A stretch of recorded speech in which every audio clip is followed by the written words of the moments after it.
Welcome one, welcome all to episode 275 of the Xbox Expansion Pass, recorded on Saturday, May 17th, 2025. I'm your host, Luke Lohr, the InsipidGhost, joined by my co-host, the intrepid Captain Logun. Today, we are joined by Jordan Middler of VGC here to talk with us about the Gears of War film, Gears of War Reloaded, the PlayStation releases that are impending, Jade Raymond leaving PlayStation, and plenty of gaming news. But first, Logan, we like to start the show by offering words of kindness to those who have made our gaming weeks better. But first, how are you, my friend? I'm doing good. I took off last weekend to go visit a chick, and we went to go see Metallica in concert, as well as like Chevelle and stuff. So had a really good weekend. Came back, got a migraine, and have been like playing games while recovering since then. So I don't know. I finally got to jump into Doom, and it's really good. So I've been having a good time. I was playing a little bit before we jumped on. I was just going through and trying to find secrets at this point.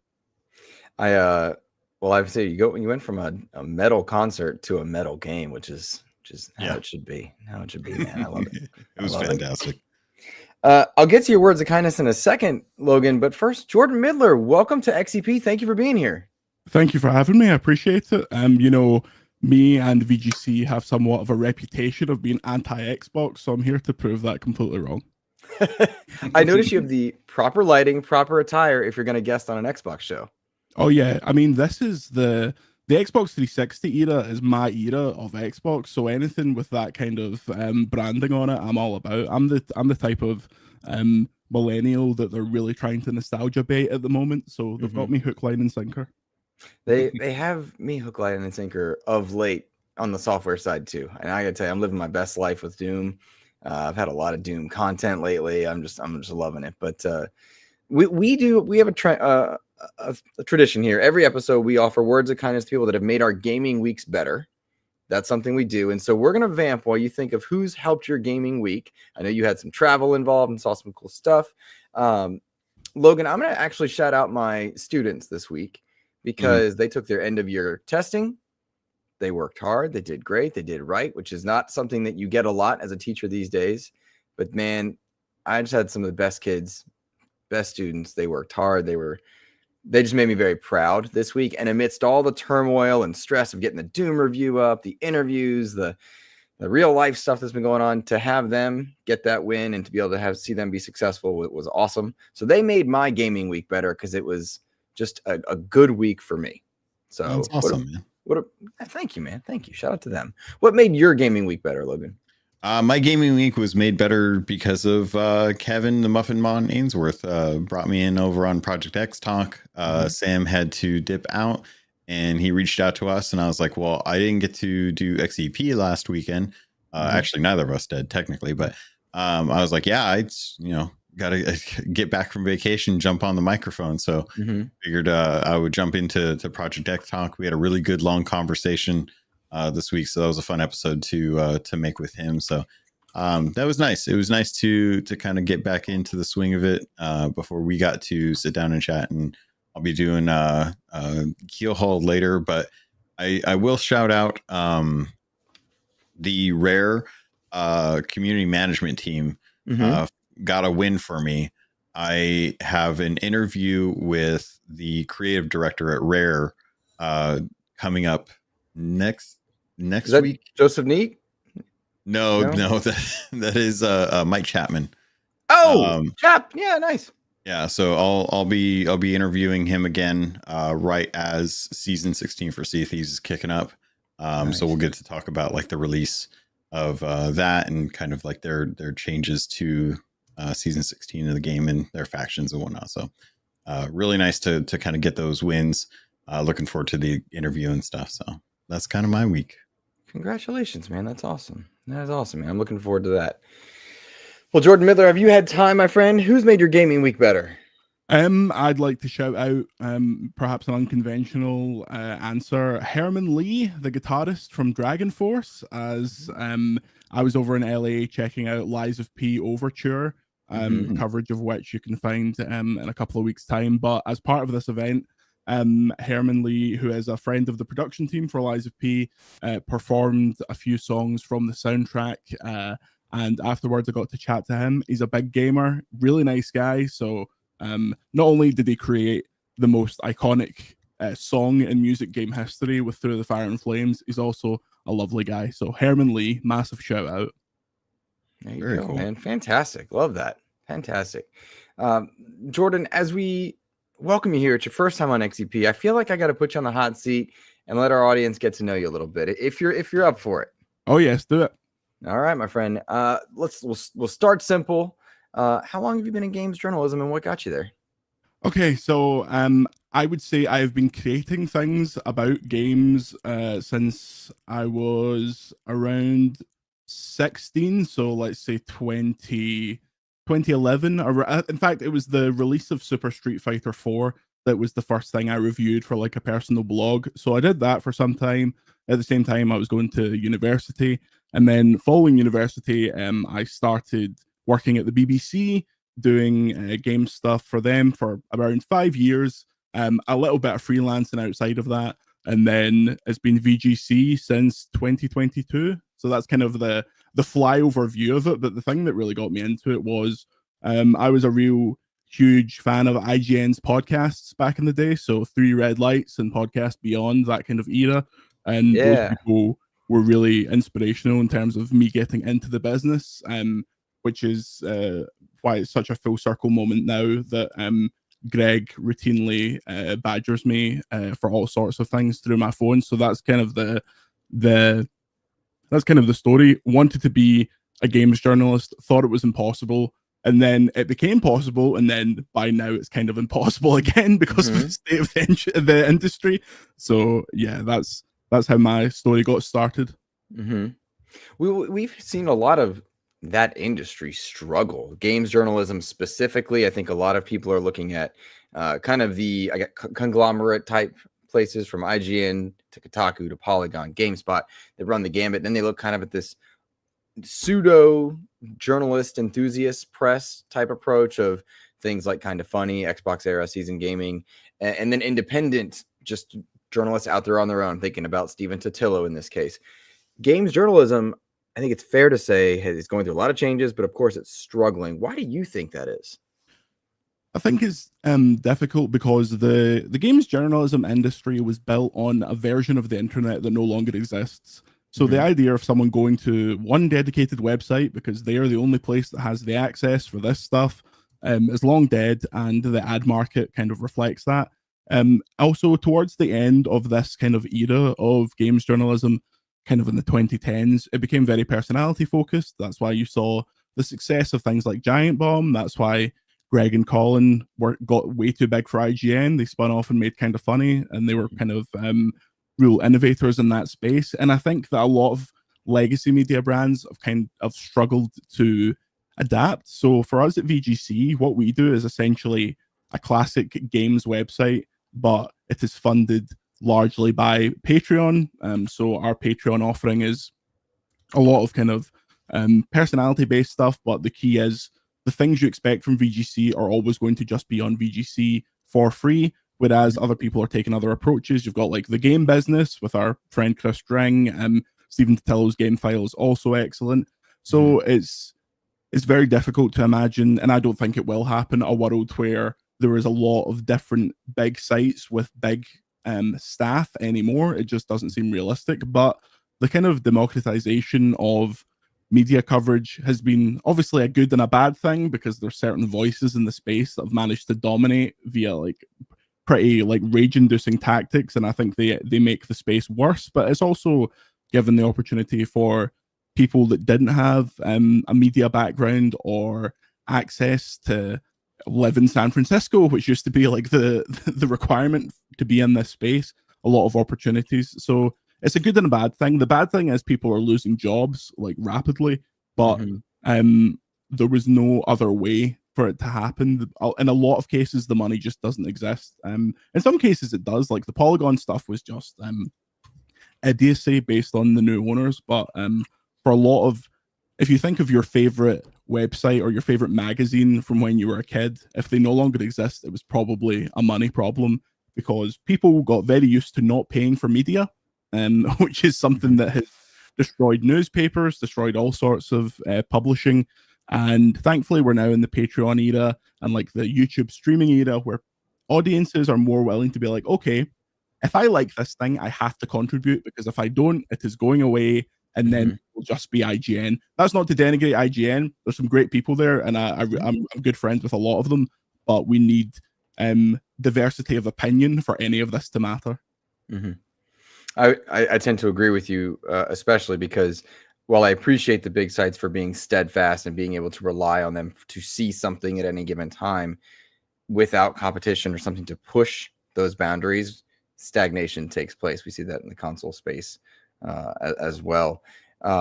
Logan, and feel free to jump in if you have questions for Jordan at any point. I don't want to monopolize this one. I think really at the end of the day, I'm always kind of curious, because as enthusiasts who make content on this, it's always kind of for me wondering, like, where do you feel like the line lays? Where can someone who's in the position that, say, like we're in, move from the actual just enthusiast press to proper journalism? Like, what are some of the takeaways that you've had over the years that, if you were to say, like, this is good, this is where you're moving, but if you want to take that and then move it more towards like a journalistic approach, what's the main breakaway between those two?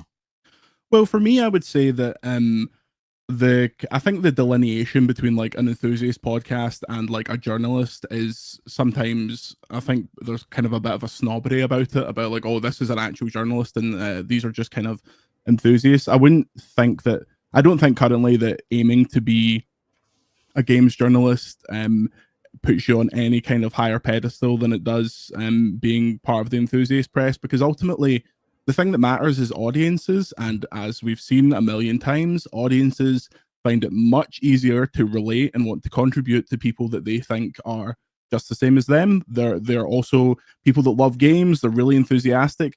Those other people just happen to have a camera and a mic, and I feel like when we put this big, and the games journalism kind of industry has done this to itself a lot, when they put this big curtain around it, it becomes us versus them, and I think that's a really bad place to be, and it has been for a long time. And also, a lot of journalists know this now. It doesn't benefit publishers either. Like, publishers give opportunities to smaller, and I'm only saying smaller in literal audience size, not in importance, because that's not really measurable, to smaller publications over traditional legacy media, because they know that, say, with your example about your Sea of Thieves interview, your Sea of Thieves interview is going to an audience that really cares about it, and it will probably get more engagement and more interest than if it just goes up on random big site X in the middle of a million other things. So I wouldn't focus on trying to be like more legitimate or more like games journalists. I would always just say to people that are doing this, just focus on what the audience wants, listen to the audience, and remember that they're probably listening to you because ideally they would be doing the same thing. So don't act like you're massively above them in any stead. I think that it's very clear from a lot of the big sites that they are taking the lead, at least kind of audience generation wise and content wise, from smaller, more community focused places, not the other way around. Because if you try to do a legacy games media site in 2025, you're really going to struggle. Whereas on Patreon, I can see our ranking of like what our Patreon is in comparison to other Patreons, and we're right alongside places that you would consider like community focused, like specific platform podcasts, things that people wouldn't know on the street, but they have thousands of really hardcore fans. So yeah, I would always say focus on the community and the opportunities will come to you. Don't worry too much about appearing to be like part of the games media, because I mean there's about 10 of us left, so I wouldn't bother. That implies that you guys have learned some good lessons along the way. You yourself, I suppose I should say, successes, mistakes, that kind of thing. I wonder if you couldn't talk about some of your successes, and then clearly this thought process you have comes from learning lessons as well in the industry. So talk about some of the bigger successes you've had in your career at this point, if you would. So I think the main one I think about is the BBC, which for people that aren't aware is the British Broadcasting Corporation. They are the UK's kind of state media. That has like connotations of like fascism. It's not really like that. It's just it's a television channel that is on. It was the first television channel. It is supported by a tax called the TV license that everyone has to pay. It's a specifically British thing, but it's this institution. It is where Monty Python came from and Doctor Who. All of these British institutions come from the BBC. So getting to do games coverage on there was really a moment in my career that I thought would never happen, because not only is games coverage not typically what the BBC tends to do, is the games industry in the UK was always very magazine heavy. It wasn't really a video concern. So doing that and maintaining that for a few years and kind of building my name through that, I would say was one of my bigger successes, only trumped by getting to transition that into VGC, which I always thought was like such an impressive site, and what Andy was able to do in only the couple of years he was running it before I got there and build such a name so quickly. I always thought, okay, I really need to pay attention to this. So to make enough noise to get his attention was really kind of a really big win for me. In terms of specifics, last July we launched our Patreon after years of talking about it and not knowing if the audience would be there. And the success doesn't come from the raw money figure, because I think that's whatever. It doesn't really impact me personally, because that's not how I make my money. But it's in building the community and the Discord and having inside jokes and people loving the podcast and stuff like that. So that's the real success. People getting to know us and talk to us in the same way that I wanted to talk to Greg Miller and Colin Moriarty all those years ago. Like, it's come all the way back around. The challenges.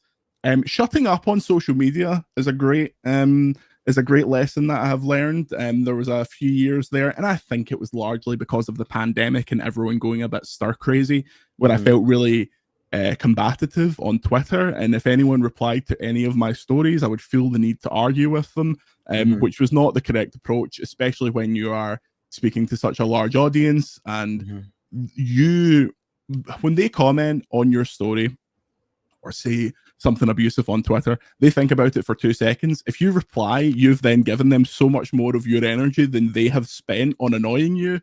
So learning that lesson and kind of transitioning away from that stuff was the biggest lesson learned. And just stop, I suppose falling for rage bait is kind of unfair. It's just, I think the conversations that can be had on social media about games are very challenging, because it specifically X, which I still have an account but I no longer use, promotes inflammatory stuff, and that gave me a really bad perception of what you would call fanboys across all of the different like console delineations. But then when you actually talk to these people on something like Blue Sky, you can totally disagree, but you can have like an interesting conversation that makes you think differently about something you were really set in your ways on. So that was probably the biggest lesson, and it's one I tried to apply to my whole life, is don't assume that you know absolutely everything just because you are a quote-unquote expert. And that I know more about video games than 99.9% of people on Earth, but there's still people that know way more than me, so listen to them. So yeah, those were kind of the biggest ones. I suppose the whole industry is going through a challenge right now in terms of how to make money, how to make things sustainable, but that's something that VGC are pretty much succeeding on at this point, because there's only 3 of us. We have a loyal fan base and we have kind of industry respect, so it's an easier task for us than like the 20 Polygon folk that just got laid off in that like disastrous takeover. It's a really scary time, but thankfully it has not massively impacted us. I think that's why I'm excited for Game Informer going independent, as well as like Giant Bomb now. It feels like there's a little more certainty now, kind of in the same way like Kind of Funny broke away and they, Greg created their own brand and stuff away from IGN, and you'll always kind of feel like there's a sense of like letting people know like, hey, we do need the support. And I think that's what I appreciate so much about like our communities respectively, is we do get the support because the people actually care about our success. as opposed to having to hit certain metrics or put out certain number of SEO articles to push stuff, you know, and it's wild to see even I think Jesse at Xbox Era, who's in chat earlier, talking about how guides are still one of the biggest drivers for traffic for sites. And I'm like, that's a shame when there's good stories and good voices being put out by good content creators. But at the end of the day, a lot of us are just trying to enjoy games, and guides tend to be the easiest way for us to engage with stuff like that. I know there are some fantastic creators out there that their whole life is just built off of doing review guides and stuff. And I'm like, man, you guys are really smart. It would be great if more people checked out like your actual like articles and stuff. Yeah, it's difficult because the guides aren't for the people that care about games media and games coverage. They are for the people that just play games and pull out their phone and go, oh, how do you evolve Eevee and Scarlet and Violet?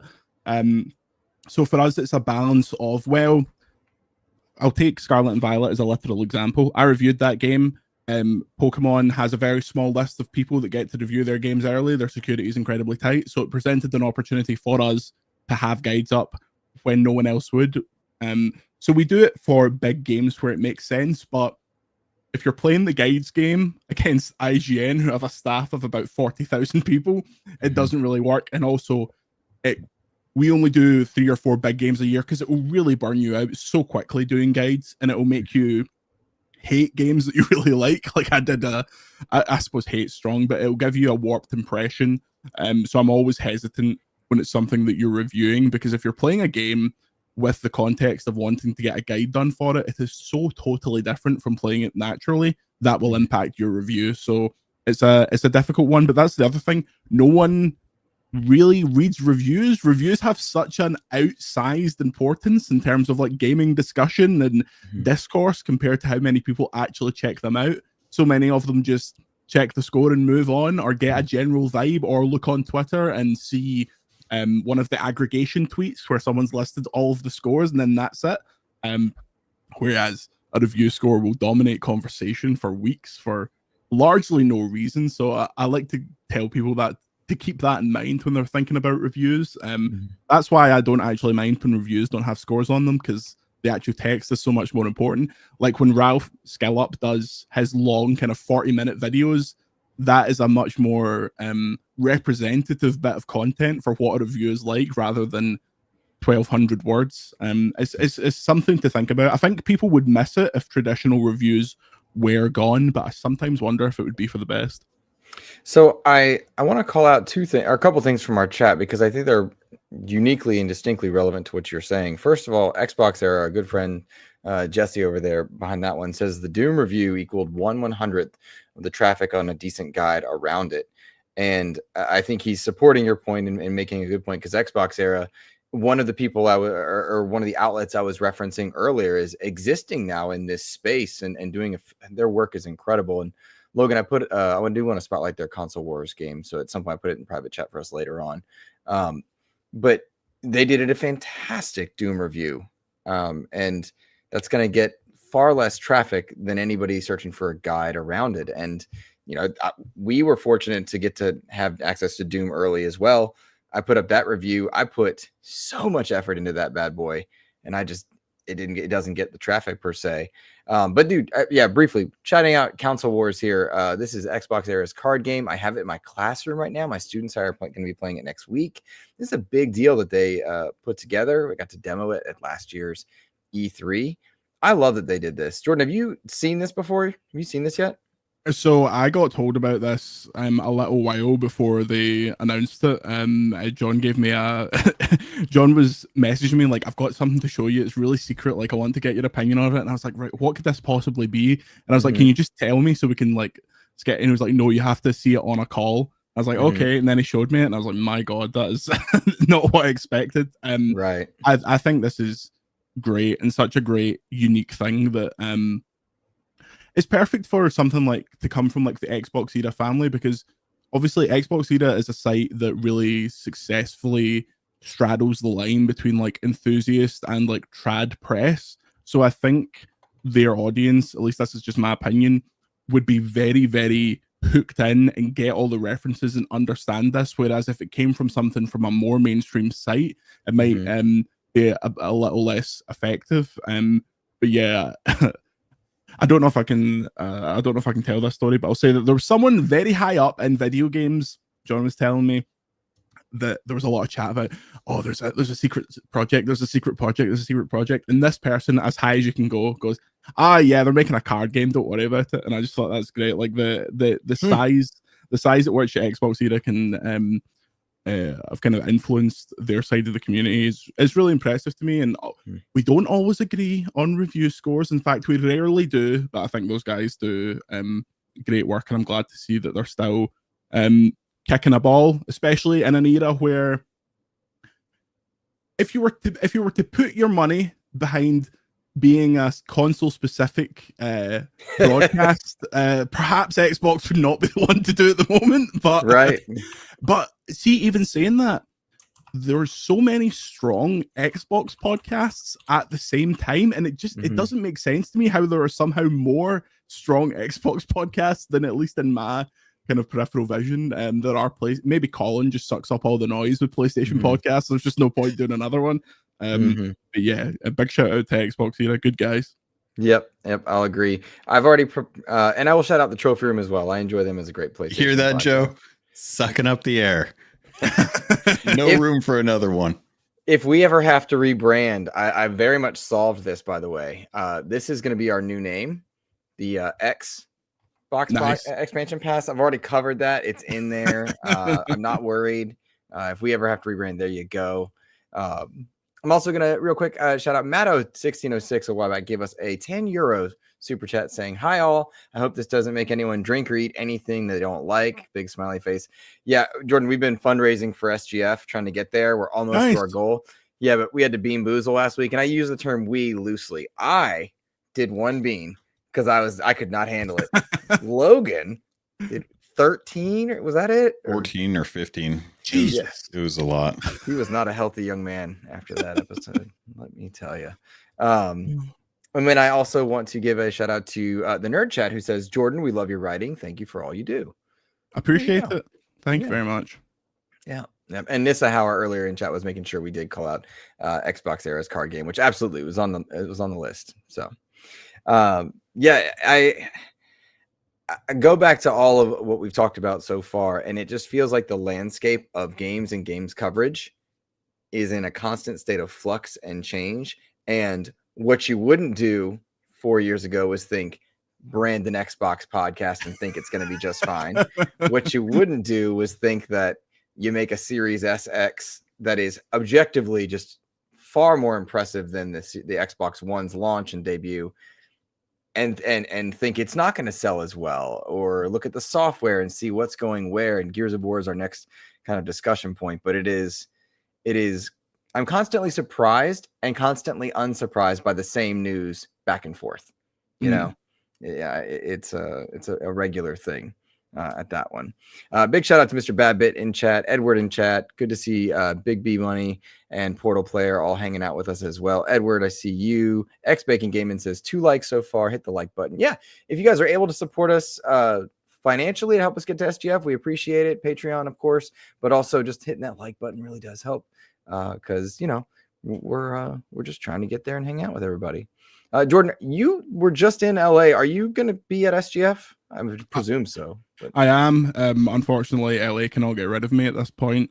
So the whole VGC crew will be there Thursday to Monday. Looking like an interesting show. I think that most of the stuff that we'll be talking about coming out of it hasn't really bubbled to the surface yet.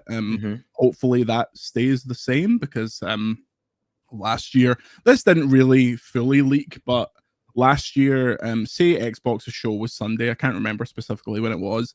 The Monday before then, I got a text message with the entire show, and I thought to myself, well, here we go. This is 24 hours from now, it'll be all over Twitter, but thankfully it didn't quite happen that way.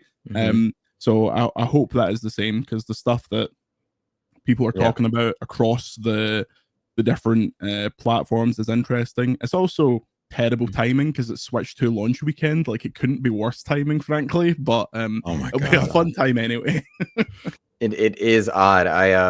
Logan and I were going over our schedule prior to this show, coordinating, who we're going to see at SGF Play Days, what we're not going to see based on what we anticipate. We've got windows of time that are open because I think just timing and size and audience reach and stuff. But my fingers are crossed that a few more of those slots get filled. But we've got some cool stuff that we're just excited to see. And I know I'm seeing, again, Jesse in chat says, can't wait to see you guys out there. Sadly, we're booked up around the watch party, so I'm not sure how or when. But yeah, it'll be fist bumps and high fives, probably a dinner or two here and there as we can get in there. But I'm excited for this show. If anything, this to me is going to be a very unique show because of all the changes that have gone on with so much content being cross-platform now, with, I think, the consistent state of flux of the console space and what console sales are. And what are you talking about? Console sales are stronger than ever right now. This is the grandest time to be a gamer. We have the best games, the strongest hardware. There's nothing wrong. There's no way. There's nothing. Well, I'll tell you what. Let's transition into somehow our first topic 30 minutes in. Gears of War. Gears of War. To me, this is great news. I know we took last week off, and so we sort of touched on this, sort of didn't. But Gears of War is obviously the Reloaded, heading to PlayStation on August 22nd. It'll be a $40 game. Of course, it's a day one launch for Game Pass. It's also upgrading the Ultimate Edition for Xbox owners. But what I find so great about this is that it's introducing Gears of War to a new audience, and Gears is in my top 4 franchises ever, between Halo, Arkham, Doom, and Gears, of course. I'm really excited for this, but it's not the only Gears of War news, in that we just got information that the Netflix Gears of War movie has seemingly got a director based on a Hollywood Reporter outlet. And the director is David Leitch, whom you may know from Deadpool 2, Bullet Train, and The Fall Guy. I find this interesting. I'm fascinated. There are other people behind it who have relationships with the Dune franchise. Dune, D-U-N-E, not Doom. Just to be clear. It feels like this is I don't know if bigger project. It feels more put together with bigger names than I might have expected, seeing how we've seen some ebb and flow of the Gears of War movie franchise thus far. So, Logan, I'll leave this to you first. What are your thoughts on seeing these names attached? Do you think it's going to happen? Are you looking forward to it? Where are you at? I hope so, because honestly, I really enjoyed his work so far. I think Fall Guys is a great movie. It's hilarious. I never got to see the Bullet Train. It's on the list of stuff that I haven't seen, but Deadpool 2 is a good one. I enjoyed it, especially with the Juggernaut. But I every time I see one of these directors getting attached to a project, I always just kind of put the pump the brakes a little bit and be like, okay, we have a director, but how's the writing going to be? Are they going to stick true to the story for the Gears franchise? Are they going to try and break it off into their own universe like they did with the Halo TV series? I want to know a little bit more about the project before I start getting my hopes up, because the franchise is fantastic, and I'm really excited that PlayStation fans are going to be able to actually jump into it, knowing that we're getting E-Day, and E-Day will most likely be going to multiple platforms as well. And that's just going to, it'll be nice to be able to talk to more people, I guess, about Gears of War after they've gotten a chance to play it, because I may not be jumping into Reloaded because I just recently went back and played through all of them, sans Judgment. But I've already played Judgment, so I'm not too worried about that. But it's cool to see that they want to make this. I just want them to keep their head down, focus in on what's important to the actual community, to the fan base, and make sure to hit those points, as opposed to what can we try and do creatively that will speak to their own personal vision of it. I get that every director has a reason why they want to make the film, is because they want to showcase their vision of this story. But this is one of those series similar to The Last of Us, where I feel like the closer you stick to the source material, the more popular it'll be. with maybe Fallout as like an exception to the rule. Jordan, your thoughts? Yeah, I think it's interesting the timing of all of this, because the Gears of War franchise is in a pretty kind of stagnant. Well, no, stagnant's unfair. It's in a quiet period because there has not been a big release in quite some time, and I think doing Reloaded is smart, especially in the lead up to E-Day. Which, if E-Day hits, you assume that just spins off into like Gears being a focus again.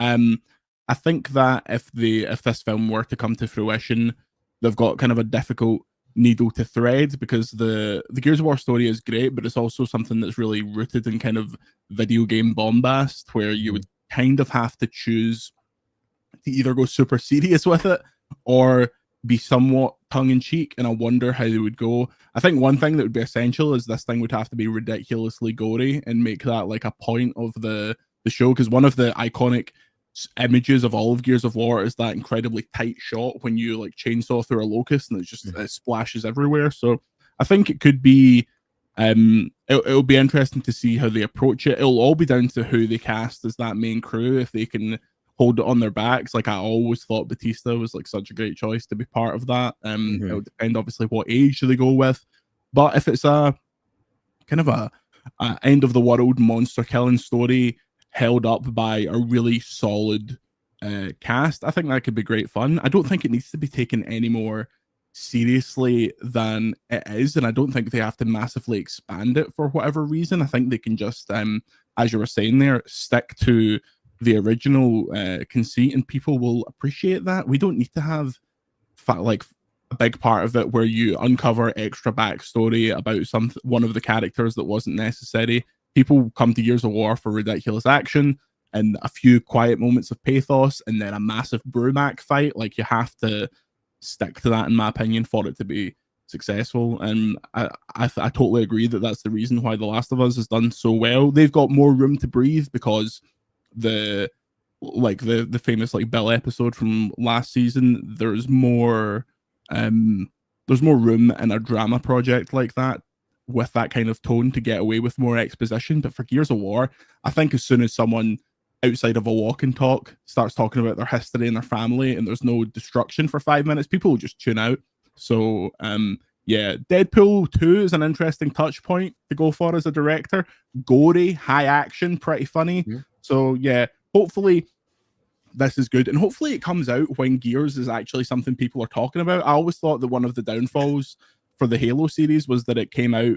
I love Halo Infinite. I thought it was really unfairly kind of like crapped on, but I thought one of the reasons that kind of didn't hit the way it did was because of the general popularity of Halo. If that same show comes out just after Halo 3, it's a much bigger deal, in my opinion, like regardless of the change of quality. So yeah, it's an interesting approach to take to a Gears of War film. I think when you talked about the gore, and I am not worried about that now. Had it been made in the early 2010s, I'd worry, is this a PG-13 event? Are you trying to tone it down? But now I think audiences are comfortable with high amounts of gore. Looking at even in the Xbox Pantheon, the Fallout show absolutely does not spare any expense when it comes to being gory and messy. And I think that will be useful and helpful. And then when you see Deadpool in there, when you see Dune in there, there's a level of visual maturity that I feel comfortable with. So I am hopeful and encouraged by that news. I do disagree briefly, though, Jordan. I think you could have those moments of solitude and quiet in a Gears TV show, given that we've taught audiences that you can have those calm moments, even in a Sonic movie, in a Detective Pikachu movie, even in a Fallout TV show, a Last of Us TV show. They're okay with those moments. However, quality being the key. You look at Halo, which perhaps overhanded those moments, and it didn't land with the actors they had, the writing they had, the visuals they had. And so it was inconsistent. But I'm comfortably encouraged here in a way that I haven't been before with some of these Gears news pieces. And I know Cliff Bleszinski's detached from the story now, and I'll gently plug that we talked to him last year after this. After the E-Day trailer, we'll probably speak with him again this year in the coming months. But it would be fun to have a nice cameo in there and see him just kind of in there. I think that would be a fun thing. I do think this paves a way for conversations about what we think we're gonna see this summer from E-Day. I grant that you may have sources we don't, Jordan, so share accordingly if you do or don't want to. But when do we think E-Day is going to release, given that we saw it last year for the first time? Xbox has a crowded slate, for sure. But when's the right time to put this out? Do you put it out on a holiday when you've got a Call of Duty? Do you put it out on a holiday when you've got other things competing? Can it stand on its own, or do you want this to be kind of its own quarter? I would be somewhat confident in suggesting that you're looking at maybe January or February for E-Day, just because there is the GTA issue which is hanging over everything. So their next year, Xbox's next year is probably E-Day, Fable, maybe something like Perfect Dark. They have those to fit in. So I think that this is you do your reloaded stuff for a couple of months, and then once that's out and people are talking about Gears, that's when you drop big previews. You get your big media hits. You talk about E-Day, and then you go a bit quiet for the Christmas stuff, and then you come back out. Maybe you do the final trailer at the Game Awards or something like that. Keep the release date quiet. Last trailers at the Game Awards, it's out February 14th or something like that. Because I think E-Day is an interesting game where, for a lot of the audience, a lot of guys our age were like, good, Gears of War's back, let's go for it. We're willing to get back into it, especially because I really liked those last two, even though they didn't hit the same way that Gears 1 to 3 did in a mainstream sense. I really liked them. But for a lot of for a lot of the audience, E-Day will be an introduction, especially because, yes, it's coming to PlayStation day one. I think South of Midnight was probably the last Microsoft published game that doesn't come to PlayStation day one. So I think that it's going to have to serve multiple masters. Making it a prequel makes that very easy because you don't have to have any assumed knowledge. There will be bits and pieces of like cameos and Easter eggs for the Dyed in the Wool fans, but I assume they do E-Day, and then if it is a success, which I tend to think that it will be at least good, if not great, because Microsoft's first party stuff has been fantastic recently. I think that will be the start of a new era for that franchise. Sadly, I don't think you go back and do Gears 6 and kind of follow up on that that cliffhanger, because I think it's slightly too long in the tooth, and it'd be difficult to, unless you were going to put out all of those games on PlayStation beforehand, it would be difficult to ask the audience to jump in that far in the future. But I think this is their not last chance, but last chance for a while to reestablish Gears. And Halo's going to go through a similar thing once Master Chief Collection comes to everything. But I'm excited about it. I was so, as I was saying there, when I got that text last year, it just said Gears of War. It didn't say E-Day. Like, there was no inference that it was a prequel or anything like that. But then when I found out that it was a prequel, I would have been excited for 6, but E-Day as a concept, incredibly interesting to me. So I'm really looking forward to that. That will be early next year, perhaps, but things move around. There, if God forbid GTA slips again, that would be a real disaster for a lot of stuff. But I imagine next year for them is Gears, Fable, and Perfect Dark. Logan, I want to get your thoughts on that, because he brought up a lot of things that I want to be like, wait. Yeah, no, I feel like hold on real quick, Logan. Let me just briefly thank you, Jesse Norris, for the gifted Xbox thank you. expansion pass membership. We appreciate you. Shout out to Xbox Era once again. We appreciate it. Thank you. Congrats to PS5 Blows for getting that gifted membership as well. No way. Yeah. Oh, that's funny. That's funny. PS5 Blows. Pay the troll tax. That's hilarious. Oh, that's funny. So I love that we are going to be getting E-Day like next year. That's kind of my mindset right now, because I feel like this year we're already like we're good on games. Like, I feel like we've got a strong lineup. I'm not worried about what I'm going to be playing. If anything, I'm going to be worried about why I don't have enough time to get to the stuff that I want to get back to. And it's like I feel like I get maybe like 30 minutes to a couple hours with each game before I'm like, oh, that next thing's coming out. I'm kind of screwed on this one. But I'm looking forward to E-Day. I really only care about one main thing. outside of the movie that they want to do. I can't wait to find out like what the director of Deadpool 2 is going to do with Baird and Cole, because those are like my two favorite characters out of the Gears. I mean, I love, main characters aside, they're my comic relief through the series, and I want to see like what happens when they do a movie with those two. Knowing coming from like a Deadpool 2 background of the kind of humor that they can throw in this, especially if it's going to be a rated R film. I just want to know about E-Day. Are we going to get a Carmine? Because I feel like we have to. Yeah, you have to. That's like I think you get a Carmine within the first hour. That's like okay, we're back. Let him get his head exploded immediately. Like it doesn't really matter at that point. Like it's like the fifth extended cousin of Carmine. It's going to be E-Day has to be a mix of playing the hits and new stuff.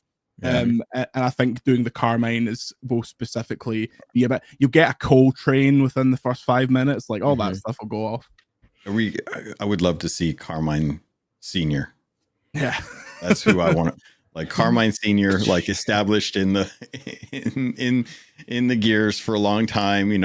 Looking down at Dom and them, and just being like, "You guys don't know what you're doing here." I want the post credits to be just multiple angles of that headshot, just pop, pop, pop, pop. That's what I want it to be. Just Carmine just getting his head. I think it would be even better if it's just like a photo of Carmine Senior with like a handful of Carmine babies. Yeah. Oh no! And he's just like my legacy. Giant arms of all the Carmines. Oh man, that would be my take, or my favorite thing from E-Day too. But yeah. That's good. So making sure I want to track the logic here. You put out Gears Reloaded in August, introduce everybody to the franchise once again across multiple platforms. Do you see this on Switch 2? And then follow-up question to that. If we put Gears in 2026, early 2026, we'll say, first 3 months, you're putting that day one Xbox, it's the day one PlayStation, it's there. Do you want a Gears 2 Reloaded later in the year? Is that something that you want? Do you work on that collection singularly or not? Personally, Gears 2 is on my Xbox 360 Mount Rushmore. So when I first heard about this Reloaded, I really hoped that subtitle meant that it was all three of them. So I think once you've done the work for this, Gears 2 is more difficult to do because of things like Horde and stuff like that. I would love it to happen. I'm not massively confident that it will, but I would really, really like it to happen. It just depends. Like a lot of people are going to get invested in a Gears 1, but how many of those people are also going to do Gears 2 and Gears 3 and Gears E-Day? So maybe you do Gears Reloaded, E-Day, and then if E-Day's big between E-Day and the next new game, which will take a long time, then you do 2 and 3 to get it more kind of in the zeitgeist. Yeah, Gears 2, I think, is one of the best games that has ever appeared on an Xbox platform. So I would love for them to do that. When they announced it was just Gears 1, I was kind of in the similar situation as you, Logan. I was like, well, I played the Ultimate Edition and I've played that original game 50,000 times. Like, it's exciting, but I don't know if I'll play it for more than an hour and go, yeah, it looks nice. It's weird to be playing this on a PlayStation controller, but I'm not going to complete it again because I've done it so many times. Yeah. Now, how much does Switch 2 factor into this for either Reloaded or E-Day or future projects? Because you alluded to Halo Master Chief Collection on Switch 2. I have the mindset, yeah, that's happening as well. I know Jesse in chat was saying Xbox may not have the dev kits or the resources to do all of these games to Switch 2. How does Switch 2 play in your perspective? I think a significant portion of the Xbox show at SGF will be, here is all the stuff that's coming to Switch 2, especially since it's happening in the launch weekend. I think you should pretty comfortably assume that going forward, everything will be Switch 2, with the exception of Sony first-party stuff.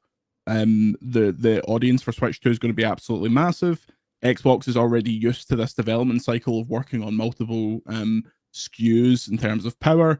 And the Switch 2, while it's not like an absolute powerhouse or anything like that, it can run Cyberpunk, so there's no real excuse at this point. So yeah, I would expect the majority of stuff to go there. I I don't know if it will be day and date for a lot of this stuff, but eventually, to me, there's no reason not to, especially when Xbox is in this era of we don't care about console sales, we just want as many people playing the games as possible. That Nintendo audience is there waiting. So yes, I would assume everything will come to Switch 2 across the board, apart from Sony's first party stuff, which they will hold out on until they no longer exist. Mm-hmm. What about Halo? How do you so if I'm Microsoft and I want to access these new storefronts from PlayStation and Nintendo, and I want to build a box for next gen, there's a lot of questions, if, ands, or buts. How do I get my major franchises there in a comfortable way without diluting the pool or saying, here's everything all at once and you can only put your attention to some? I feel like they've done a good job thus far at bringing things to PlayStation slowly but surely for attention. How do you balance getting your catalog into Switch 2, getting it into PlayStation, and not saying, here's everything all at once? Yeah, I think they will. So Xbox finds itself in a position that Nintendo managed during the last generation to basically have a Nintendo published game or a new game on Switch every month for like 7 years. Like if you look at the actual release schedule, sometimes it was a small game, sometimes it was a Mario game, but they had something every month. Now Microsoft basically has that excuse to go back through the last 10 years of stuff, and if there's a quiet period for new games, you put out the Master Chief Collection, you put out all the I would love them to do Rare Replay, but I don't know what the rights around that are. You put out all that older stuff. You don't drop it all at once because you're wasting PR at that point. You maybe Halo is the only one that I can think of currently, and correct me if I'm wrong, that is big enough to drop at a press conference. But I think you also have to do that with, and here's what's next for Halo. I don't think you can just put it out because people will be like, well, is the franchise in stasis? Like where's Infinite 2? Like what is going on with the main Halo property? Halo, much like Nintendo, who finish developing games and keep them back for years at a time until they need to release them because of the schedule. Famously, Metroid Prime remake was ready for years. Microsoft can do that now. They have a decent library of stuff that can go back through the years, put it on PlayStation and Nintendo. Putting it on PlayStation is a good way to get the audience jazzed, but legacy titles on PlayStation don't really make that much of an impact. Whereas obviously you've seen when new titles from Microsoft come to the PlayStation 5, they're like the best selling things on the store, like Indiana Jones and Forza. So Halo is going to be a tough one to swallow because there will be a part of the Xbox audience that I think is fair enough. They will feel bad about Halo going to PlayStation, and it's like it's an irrational thing, it's like an emotional thing, but it's still valid. So I think to salve that wound, you have to say, okay, these old games are going to PlayStation, but look what's coming next. You can still be excited about this franchise. This isn't a legacy thing that we're not thinking about anymore. Halo is still important to us. I think that's the way you have to do it. And considering the quality of Microsoft first party at the minute, you can have a bit of confidence that it will be good because we're finally out of that era where they would have a big win and then a game would come out and be like middling and not really spoken about. It's just hits at the moment. I didn't love South Midnight personally, but I thought Indiana Jones was the second best game of the year last year, so they're killing it.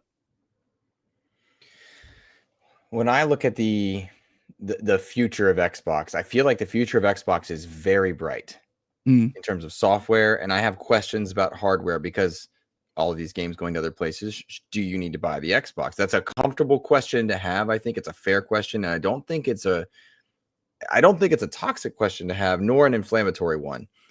But when I look at, okay, this hardware team is clearly going full tilt.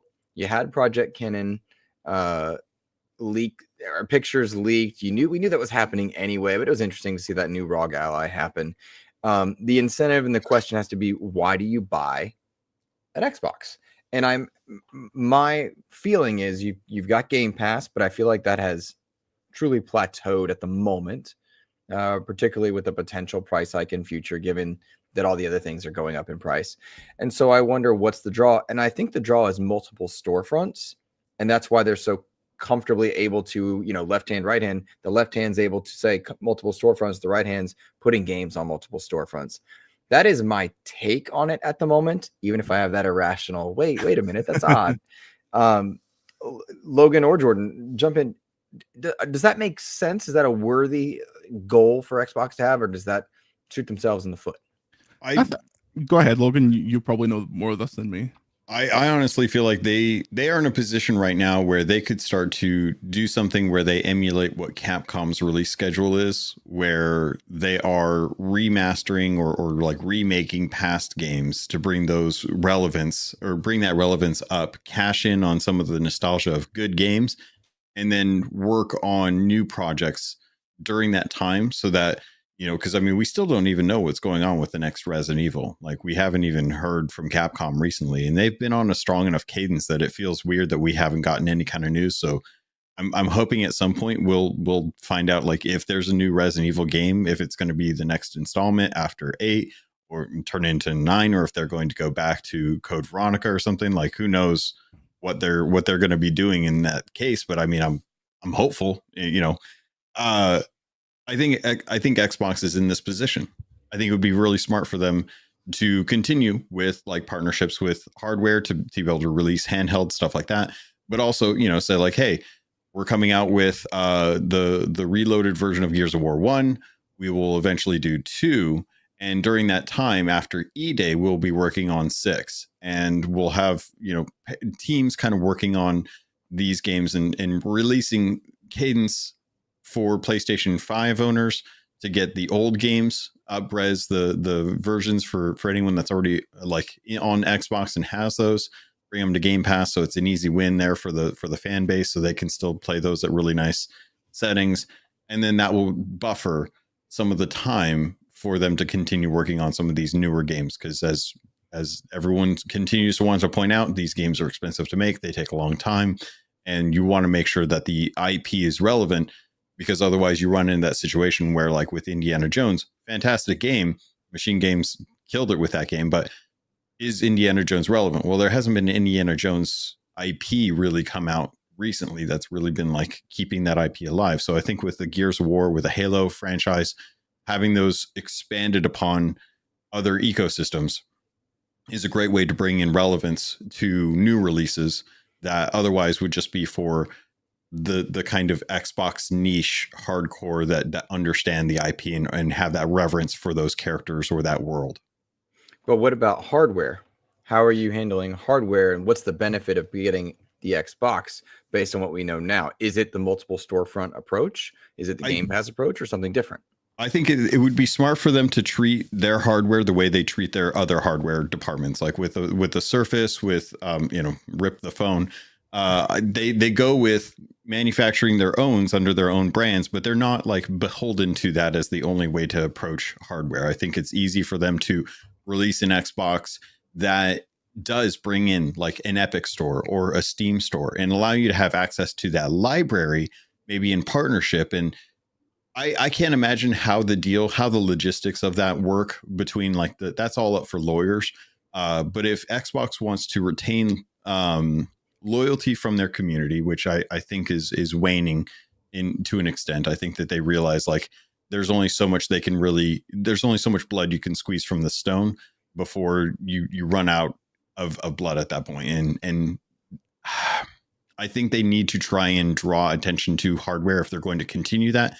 The best way for them to do that is going to be adding Steam, kind of homogenizing their ecosystems between PC and Xbox. Like we've seen the reports as far as like they're going to be bringing console games over to the PC version of their Xbox app. You're going to have full access to it on handheld kind of thing. It's like they need to homogenize their ecosystems to make it like one Xbox, so that when they say this is an Xbox, they truly mean this is an Xbox. It will play all of the Xbox titles. And if they can get that down, they can bring in other ecosystems. I think they could continue with hardware, but I don't think that this is the focus for them going forward. Having the series consoles slump as much as they have, even so much that I was like, I still can't believe that we're worse off than we are the one at this point. I feel like this is one of those things where it's like they're just not going to focus so much on hardware. They're going to focus on ecosystem. But before you respond, Jordan, just want to say thank you to James Suddy. He says $5 super chat, just dropping by to support XEP, going to SGF, can't stay, daddy duty. Thank you, Suddy. We appreciate you helping us kind of get to SGF, pay for all the little expenses that pop up. Thank you, my friend. We appreciate you. Jordan, your thoughts on this hardware software approach? I think going forward, people will buy an Xbox because they like the ecosystem, they like the hardware, they like the controller, they just like an Xbox. It's becoming like phones to me, where there was a moment where I think people that argue iPhone, Android are really tiresome. Like, I've had iPhones for 10 years, and in the ecosystem, everything just works. So I never think about getting something else. And as long as the flow of games keep coming, the only thing, if Xbox existed in a vacuum, there would be really, an Xbox player would have no issue. And I can see why it's annoying that PlayStation is getting these games and Xbox is never going to get these PlayStation first party stuff. That is like truly annoying. But in terms of hardware quality, like the Series X is brilliant. It does everything you need it to do. It has the best feature of the generation in quick resume, something that I cannot believe Sony hasn't copied yet. That really annoys me. But I think that the whole console war thing, long dead. Microsoft are quite right to be like, there's no point competing. We will make another box in much limited quantities. It will probably sell well for those limited quantities because there will be always people that just want an Xbox with an Xbox controller. You can't get them over to PlayStation. To use a tired metaphor, it's like when there was WWF and WCW. When WCW died, all of those people didn't necessarily go over to WWF. It was only a small percentage of them. There was always going to be people that want WCW. So I think all the swings that Xbox are making with multiple storefronts and stuff is cool. I don't know how much man in the street cares about that stuff, because they're opening their Xbox and going, oh, the new Assassin's Creed's out. Okay, I'll just buy it and play it on the Xbox. All my friends are on Xbox to play FC. I've been paying for Game Pass for like 5 years at this point. All my Netflix and stuff is part of Xbox. So yeah, I think there will be reason to get an Xbox in future, but it will be even more so a platform for hardcore Xbox people and obviously people that are a bit more money savvy, because playing games on PlayStation is not cheap and it's only going to get more expensive. So I can see a future for Xbox. I'm interested to see that handheld. I think we'll be seeing that pretty soon. But I wonder how that will be positioned as well. Or I always heard about that in the sense it would just be like they're giving other people the opportunity to make an Xbox branded thing. So I wonder how forwarded that will be in their whole marketing spiel. But if it's the same hardware quality as their current stuff, I assume it'll be pretty good, because the X and the S, whatever you think about them, great pieces of hardware.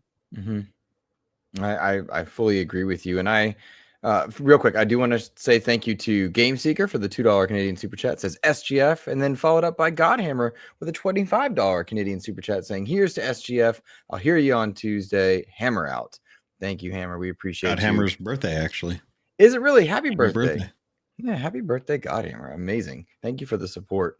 I'm anxious to see this kind of future that we have. And something I want to call out, Backbone was kind enough to send me the Backbone 1 Xbox edition, which I dig.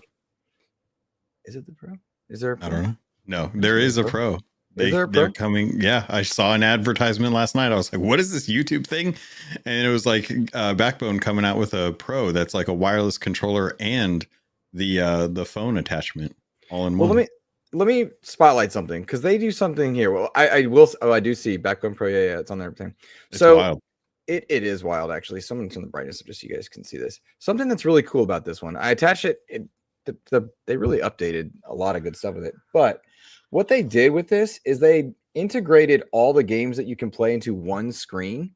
Hit the Backbone button. You have access to your Android library, your PlayStation app remote play library if you link it to your PlayStation, and your cloud gaming library for Xbox. And then just in there are all the games right there. Steam as well. You just click the app and the game is there.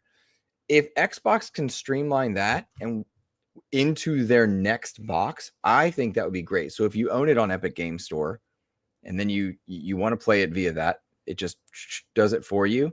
that to me would be a wonderful draw, because I saw it in motion as I've started reviewing this version of the Backbone, and it's like, ooh, that to me could be a potential avenue for a next under the TV box of any kind.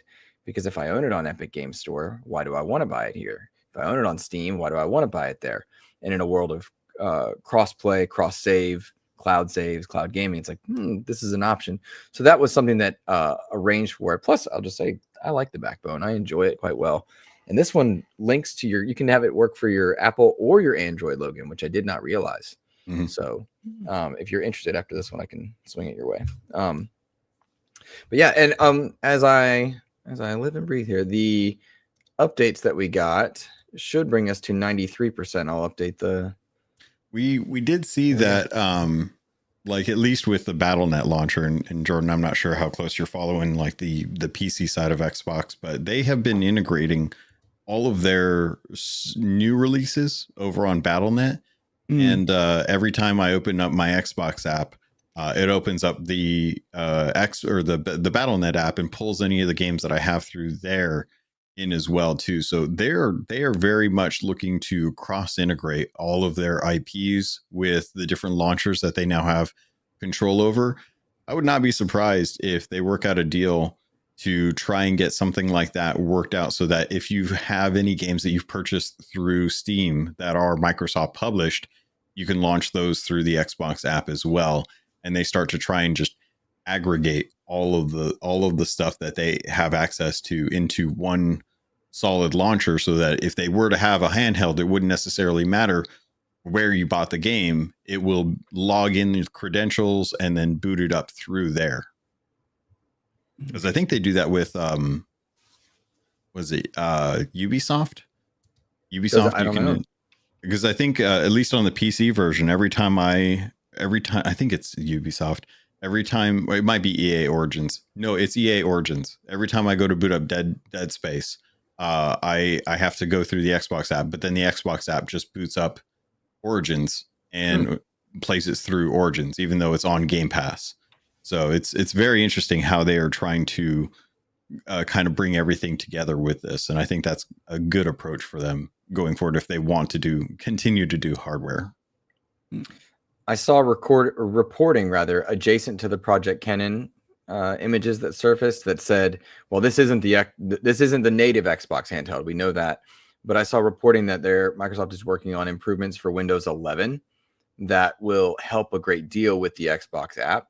And if whatever box comes to pass that can integrate multiple storefronts cohesively in that way, they're clearly doing it with BattleNet. Backbone's able to do it with Steam and Xbox simultaneously. If they're able to do that, I think that is truly the future of any type of hardware-based under the TV box. Like, that is the key to bring your library into one cohesive place, because we own all these things across multiple storefronts, particularly as Microsoft is almost pushing us not to use an Xbox per se in some ways. So we'll see. Guys, next up, I do want to talk about Jade Raymond and her leaving Haven Studios. Before we do that, I do think it's worth mentioning and shouting out our patrons. I will say, if anybody missed the first part of our show, VGC is supported by patrons to an nth degree. Jordan Middler over there absolutely getting absolutely benefiting from that. You're a 3-person team at VGC, right? Is that right? Yep, just the 3 of us somehow. And Patreon, certainly a great support there. In the private chat, Jordan, send me the link to the Patreon so I can put it in our public chat, if you don't mind. And while we're doing that, I'll say to anybody who is listening to our show, please support XEP over on Patreon. I'm going to read those tier 2 and 3 names because you guys have been so helpful to us. And remember, you can sign up for a full year now at a mild discount, which is kind of cool. Anubis did that the other day. So our tier 2 and 3 shout outs, we want to shout out Clutch Kwando, Omen, Jesse Prius, Fado, Aaron G, Nick Bentley, The Scarecrow, Ken Rosing, Fabian Winkler, Regis Stella the Brony Pirate, Rob Frawley II, Tal Zochi, Nicholas Johnson, Randall Thor 19, Hafrican aka Charles Jones, Game Positive, Jampack Sam, Rick Davis, Matt Valdez, Red Beast, Dano 12, DJ Hero, Brendan Myers, aka The Winter Gamer, the Lord Sir Master James Suddy, and Sony's VP of Marketing, Kevin Butler. Thank you guys for supporting us over at patreon.com/Xbox Expansion Pass. We appreciate you. And if you want to support Xbox Era, check them out over on Patreon. If you want to support our Jordan Middler and the VGC team, I'm putting that link in there now as well. It makes a big difference, especially if YouTube is not the way that you like to financially support. But to go all the way back to the beginning of our show, if you're able to support the people that make content you enjoy, please do so, whether that be financially, with likes, with shares, or simply engaging in content, reviews, and the like. We appreciate all of that because it helps us get going. All right, to you then. All right, gents. Jade Raymond, a name that is respected, from what I understand, quite well in the gaming industry, has roots in Ubisoft, has roots in Google Stadia, and then founded and created Sony's Haven Studios. She has recently departed from that. The game she was working on was Fair Games, is still in production. It's a live service game. My understanding is they were public tests, or I'm sorry, private tests. It didn't necessarily do well. She's gone. And with that, meaning she has not put out a game in quite a long time at this point. I think Assassin's Creed 2 is her claim to fame. That said, I found this news interesting in the wake of so many different stories with come on, man. That's so mean. What are you talking about? Well, visual audio listeners, I'm not even going to describe to you what he put up there. This is a strange story to me because we've seen so much to do about Sony's live service push, what they still have going, what they don't have going. But Jade Raymond has not put out a game in quite a while. I think that's going to be the headline for a number of these things.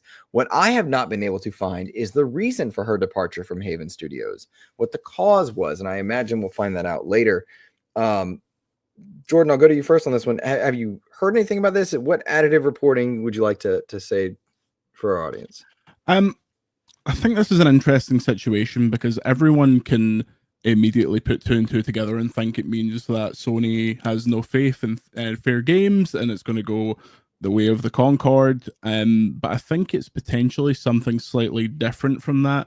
You imagine that in this live service era, when you're in a position like Jade Raymond's, it was probably a decision: do I want to spend X amount of years after Fair Game releases still working on this, still kind of supporting it with content, or do I want to do something else? I think that there is it's easy to jump to conclusions similarly to Amy Hennig, who directed the first 3 Uncharted games. She has really struggled to get a game out there in the 15 years since. Her next game is Marvel, whatever the number is, The Rise of High, or 1943. 1943, yeah. Beat me to it. So I think Sony's live service initiative, which takes an outsized amount of interest in discussions about Sony, because people seem to think that they were like, okay, no more single player games, we're just doing live service stuff. That was a small piece of the pie and always has been, and is now getting smaller and smaller. If we were to sit with a whiteboard and put out everything that Sony has in the next 5 years, a much smaller percentage of that is live games than you would think. So I think Fair Game is pretty much doomed, unfortunately, unless it comes out and blows people away. I just don't think there's space in the market for it, personally. I feel the same way about Marathon. It could be like the best game ever, but I just don't see a world in which it does incredibly well. I feel bad because Jade Raymond's obviously incredibly talented. She wouldn't continue to get these positions if she wasn't, but I think the story of Jade Raymond's last 20 years will be a wonderful, wonderful book one day. Maybe Schreier will do that next. I'll have to text him and ask him, because that would be a pretty good pretty good book. But yeah, I think it's we're going to see more stories of this, where obviously everyone saw they cancelled the multiplayer God of War thing, all these weird stories of why would they even think to do this in the first place. We are in the hangover of the last few Jim Ryan decisions, and this is probably the fallout of that. Sony seems like it's in a better place now, and when Sony starts to talk about all that it has, I think people will be more kind of bullish about what they've got going on, especially from a single player perspective. But this, how many people even remember Fair Game has had a trailer and has been shown at things? Like when that gets shown again, if it gets shown again, it'll be treated like a new reveal because it has been so forgotten about. Even the hardest of the hardcore Sony fans, think of it as like a bit of a standing joke at this point because just nothing's going to come of it. It's like Deep Down, that Capcom game they showed at the PS4 reveal like 15 years ago at this point, and they've still never said anything about. So yeah, I feel bad for Jade. I feel bad for Haven. I hope Haven isn't next on the kind of chopping block, but considering Sony's entire approach, at least Hiroki Totoki, the boss of Sony's approach, is so money conscious, which they have to be because they don't have the backing of Microsoft. They don't have billions of dollars in the bank, and PlayStation's one of the few profitable entities in Sony, so they would like to keep it that way. It does make you worry. I'd like to be wrong, but I went to the one and only preview event for Concord, and I knew at that moment the way that things were going to go. Perhaps not that quickly, but the vibes are very similar at this point, and I guarantee you any coverage of Fair Game will be inextricably linked to Concord, and that's a bad place to be from a kind of word of mouth perspective. I have a lot to ask you in that one, but Logan, your thoughts on Jade Raymond going? It's telling, man. It's like when and I'm blanking on his name, but the head of the studio who did Callisto Protocol, Glenn Rubinstein. Yes, thank you. Just up and like walked off, and he's like, "Yep, I'm washing my hands of this." It's weird to call someone a producer when you don't produce, but I respect that she has a lot of clout in the industry, especially based on just what she has yet to kind of showcase with Fair Games. It's one of those things where I don't know that Sony even knows what they need to do to be able to get a successful live service game off the floor. And with all the stuff that's going on with Marathon, I'm very curious to see if that doesn't get delayed. The latest live stream that they did not feel like they were confident. They obviously had a lot of other stuff going on as a result, and terrible timing in that case. But with her leaving, I feel for Sony fans, because it's if they were looking forward to a Jade Raymond live service game, I don't think that they're going to be satisfied with whatever Fair Games ends up being if they actually continue on with Fair Games. Because after watching the trailer again the other day, I was like, this feels too generic to really even like. It feels like something that Ubisoft was putting out with what was it, Hyenas. It doesn't seem like they really know what they want to do, and they don't have like a clear creative vision of it outside of, looking at what Naughty Dog or Santa Monica Studios tries to put out, or Sucker Punch. And it's like there's plenty of talent in that ecosystem, but live service is just not there. And if Jade Raymond's walking off, I do not hold a lot of confidence. I was watching the PlayStation trophy room the other night, and they were kind of doing a similar thing to us discussing Jade Raymond. And to me, that Fair Games looked like one of those mini Ubisoft projects that you're like, I see, but I don't think. And that's a problem, I worry for that team, because there's talented people there, and Jade Raymond's clearly well respected enough to continue getting jobs. The meme will be that she's not producing. Amy Hemming's meme is that as well. But you have to wonder. And again, I look forward to, as Jordan said, the book written on that one.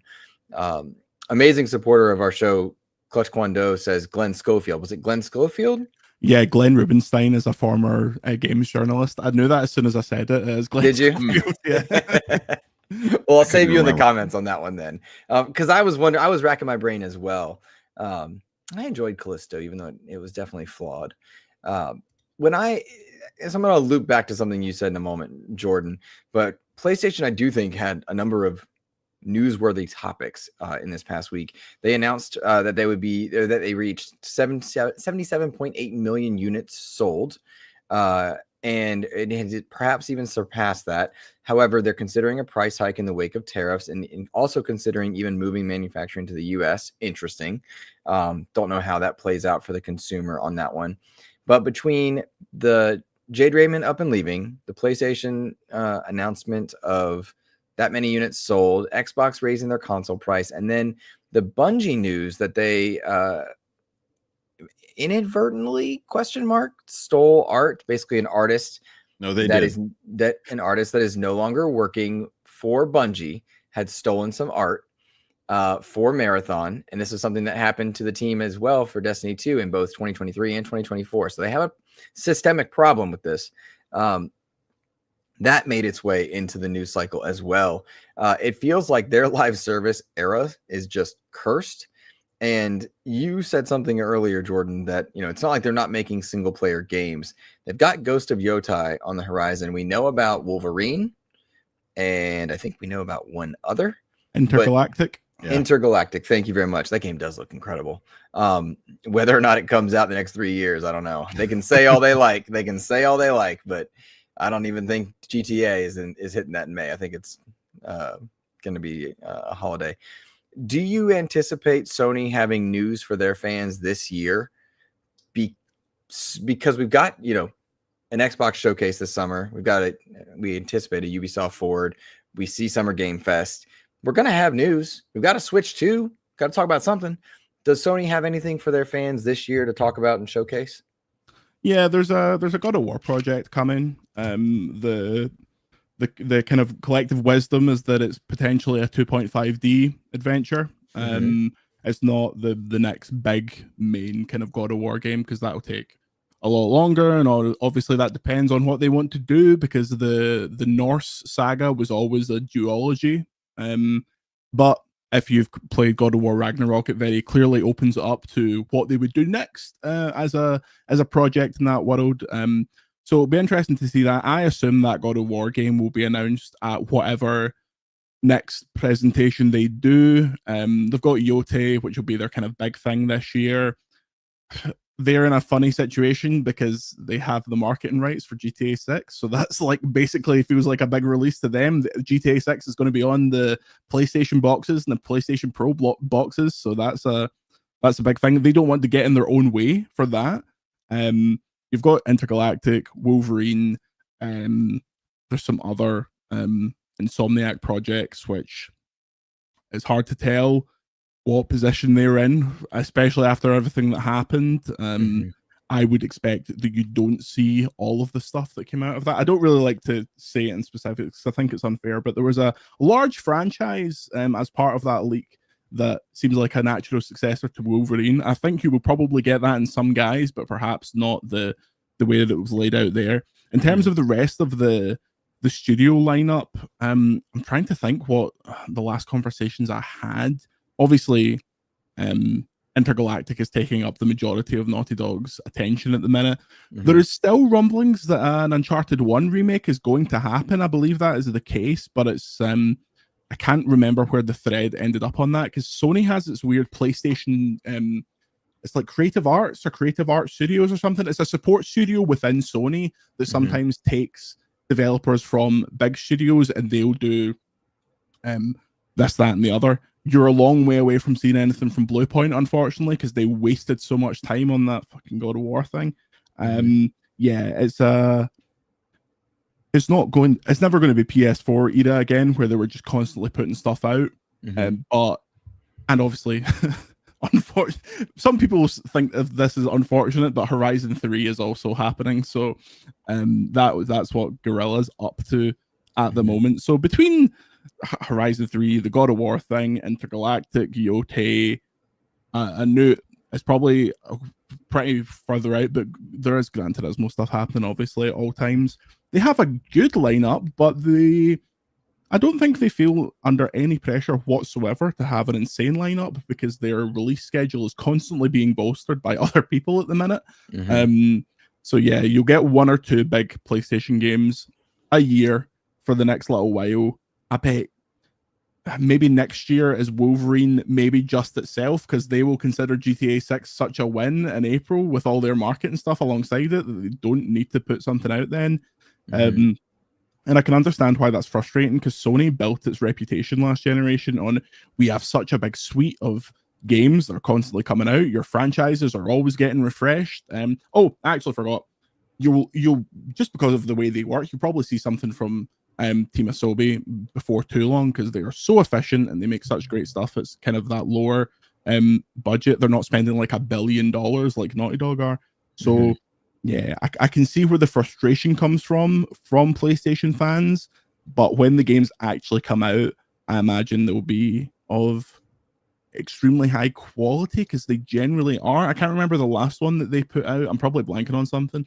I always think of Days Gone.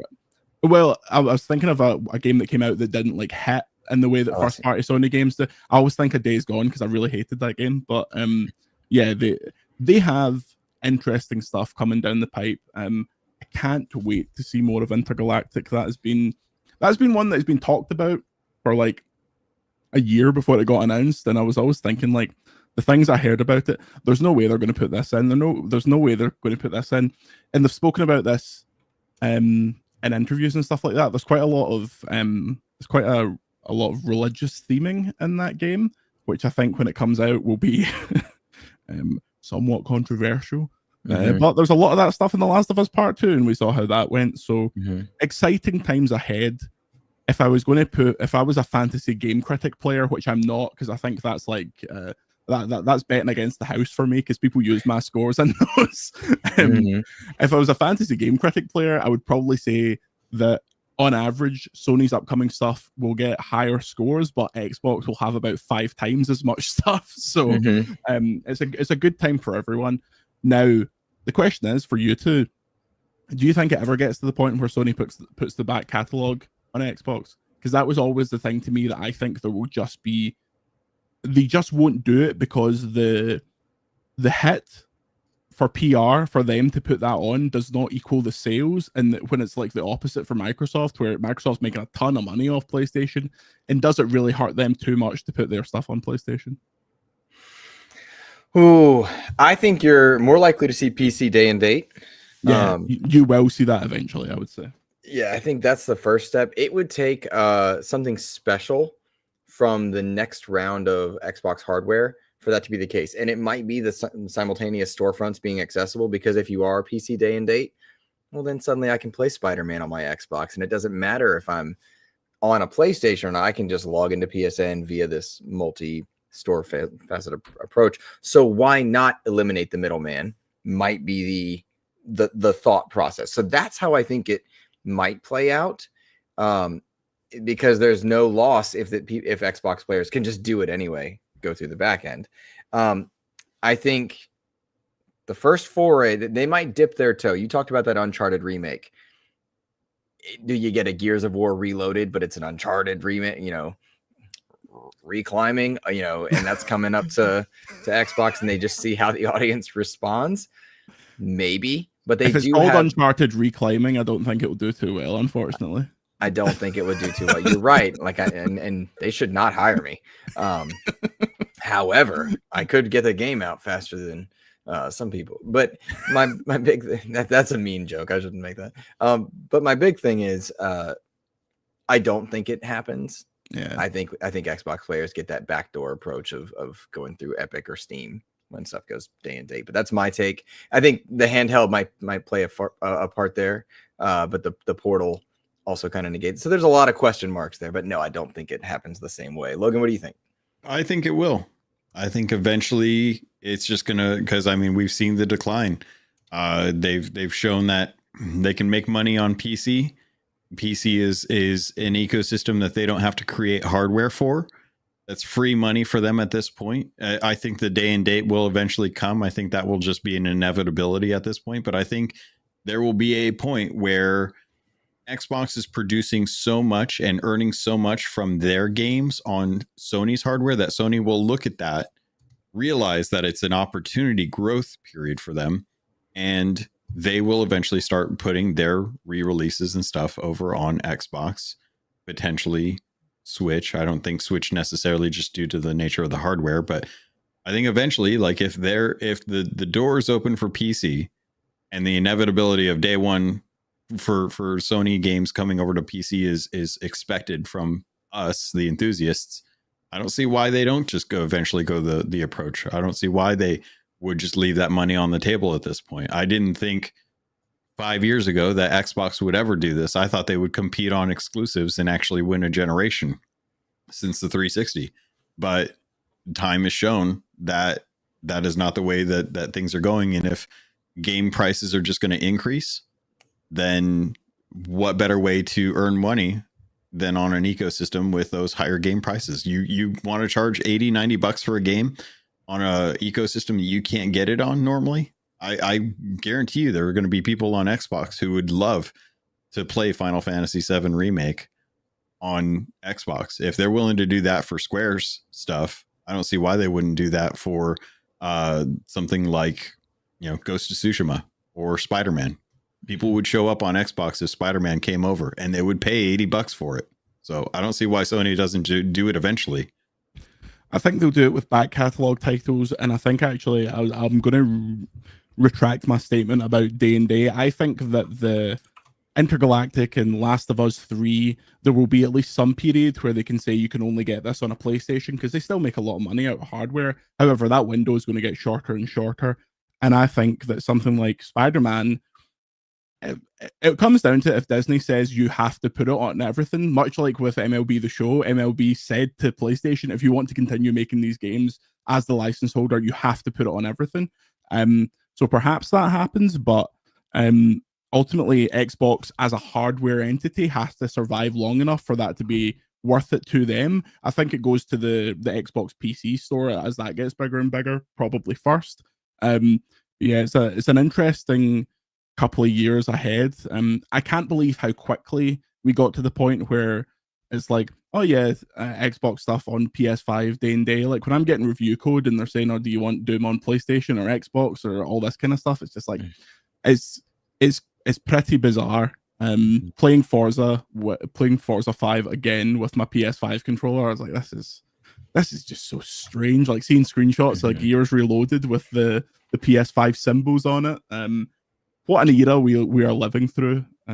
Hopefully we can come out the back of it and the games industry is still in a decent place and we're not paying like $150 for games, but we'll see. One thing that I don't know how to say, there's a weird way to say this, but I have enjoyed the number of game companies exploring the pricing realm. We've gotten some $50 games, some $40 games that are just fantastic. Helldivers would be a good example. South of Midnight, it wasn't my favorite. Logan loved it. $50 game, right? Even in a world where the game MSRP of a full premium is $80, you're getting fantastic game for less than that if you so choose. Plus, you've got Epic Games, Steam, and Xbox having subscription services and other things just to provide us with different free catalog type stuff. So something worth noting there. Let's see here, Jordan. I know you had a hard out soon. Would you be more comfortable saying your exits now and then Logan and I wrapping up?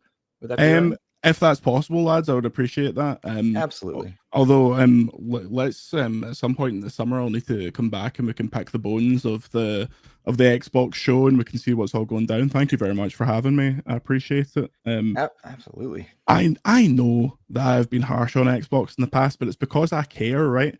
The amount of money, the amount of Xbox 360s I bought because they kept breaking. Like I'm dyed in the wool Xbox. I would love a resurgent Xbox at the peak of its powers in the same way that I want all of the platforms to be at the peak of their powers, because it makes a much more interesting industry. So I'm glad that you guys are keeping the fight going and correctly keeping Xbox accountable, where it would have been so easy for them to just roll over and let Sony dominate. But I genuinely feel like Phil, and I know I'm friends with Aaron Greenberg, like I know they take the community stuff hyper seriously and they do talk about the reaction to stuff online in these smaller communities. So keep the dream alive and hopefully we can get 1 versus 100 again if you keep shouting about it. Oh man, that would be a joy. Gosh. I put your link into the chat for people to find your content. I'll be putting it into the show description once we wrap up today. While we were recording, I made VGC one of the recommended podcasts to support on Patreon for our Patreon members. Oh, magic! Thank you very much. Yeah, I'm a firm believer that rising tides lift all boats. So always support people that are good to you and vice versa. So, Jordan Middler, thank you so much for joining us today, man. Have a good one, man. Thank you very much. I appreciate it, and I will see you guys later on. Luke, are you able to just kill me? Are you just going to take me off the feed? Do I have to do anything? I can do it, and then you can close your browser. How's that? Wonderful. Thanks, right. Logan. Thanks, Luke. Thank you, guys. Have a good one. See you. Bye. That was a genuine pleasure. I appreciate Jordan for coming on. Yeah, good conversation so far. Yeah, we still have a lot to even go over too. Like looking at the show notes, there's so much news that we missed out on that we didn't even get a chance to really even touch on yet. Yeah. We'll definitely cover some of that. I will say I really enjoyed his talk on, or what he was saying about PlayStation and like what they do and don't have. I hope that's worth it. I hope some PlayStation people were listening. Because that was some interesting stuff I found fascinating. So, let's see, Logan. I feel like we covered our main topics, but we've got plenty in our smaller topics section. Is there anything in our main topics we missed that I need to look back to? Just the fact that GTA 6 got delayed. I don't think that I was confident that we were going to get GTA 6 this year. They seemed very bullish. I know, but we drafted this. Like that was a Hail Mary draft. Well, we needed a really good game. So that was a shot in the dark there. But it getting delayed to May 26, 2026 feels like they are feeling like they want to have that time frame locked in. It's nice that they're giving like a date so that other companies could sit there and be like, well, guys, we're really excited to push our game out. Let's see, May 24th, and you guys are going to be really excited to see what we got going on, and then we'll get 2 days to talk about it. But it's one of those things where I am fine with this. I think we saw like a couple other games that have been delayed. I think the Amy Hennig game, the Marvel 1943, got delayed to 2026 as well. I had no clue that game was even slated for 2025. That seems wild to me because we've seen practically nothing on it. Just wanted to touch on the Bungie marathon stuff real quick. Just say this is their 4th time that this has happened across Destiny 2 and now Marathon. This is a systemic problem with them. This is not an artist that has been let go when slipped in some stuff into our decal sheets. It's like, no, you guys are grabbing stuff and you're not doing checks and balances. This needs to be stopped, because every time one of these things happen, the artwork either gets removed from the game or the content gets pulled from the game. So the artist doesn't get credit. They don't get paid out. They don't get hired, and they kill the lawsuit before it can actually happen. So they keep getting away with some of this stuff, and every time it gets pulled out, it's just one of those awkward moments where an artist has to go on Twitter or Blue Sky and be like, hey guys, I hate to pull the receipts on this, but this massive company that's owned by Sony is stealing artwork again. And we just let it go because they're like, oh, they're really sorry about it. They let go of the artist that did this. It was them. It wasn't us. It's like, no, the buck stops with you guys. Like at the end of the day, the buck stops at the top. Have actual accountability. Don't just say, oh, we're going to scrub through all of the assets and make sure that nothing was stolen. It's like, maybe do that at the start. Maybe have more integrity with your studio. So as much as I love Bungie for what they do, as much as I enjoy Destiny 2, I stuff like this is the stuff that I'm like, you guys really, it's shady stuff. I don't appreciate it, especially when you're going to have to deal with layoffs later on. It's like, who'd you lay off? Did you let go of the good people that were actually making the artwork? Right. Or did you keep on the people that are just going to grab stuff? Right. So. No, you're absolutely right. I am very frustrated by the systemic element of that. it's like, okay, I can't believe you at all if you say, okay, you let him go. Gentle Stone saying, but I will say for any listener, because I don't know this, I didn't see this, Gentle Stone, it's the whole aesthetic of the game is based on that art style. If that is indeed true, that's an even bigger problem. The counterpoint being, well, that's not good because that game does not look good. I hate it for him, but I still very much feel Marathon is dead on arrival. Happy to be wrong, not rooting against it. I think too many people misunderstand sometimes like commentary on this stuff. And side note, Joe asking to come on. If you don't check your DMs, dummy, I sent it to you a while ago.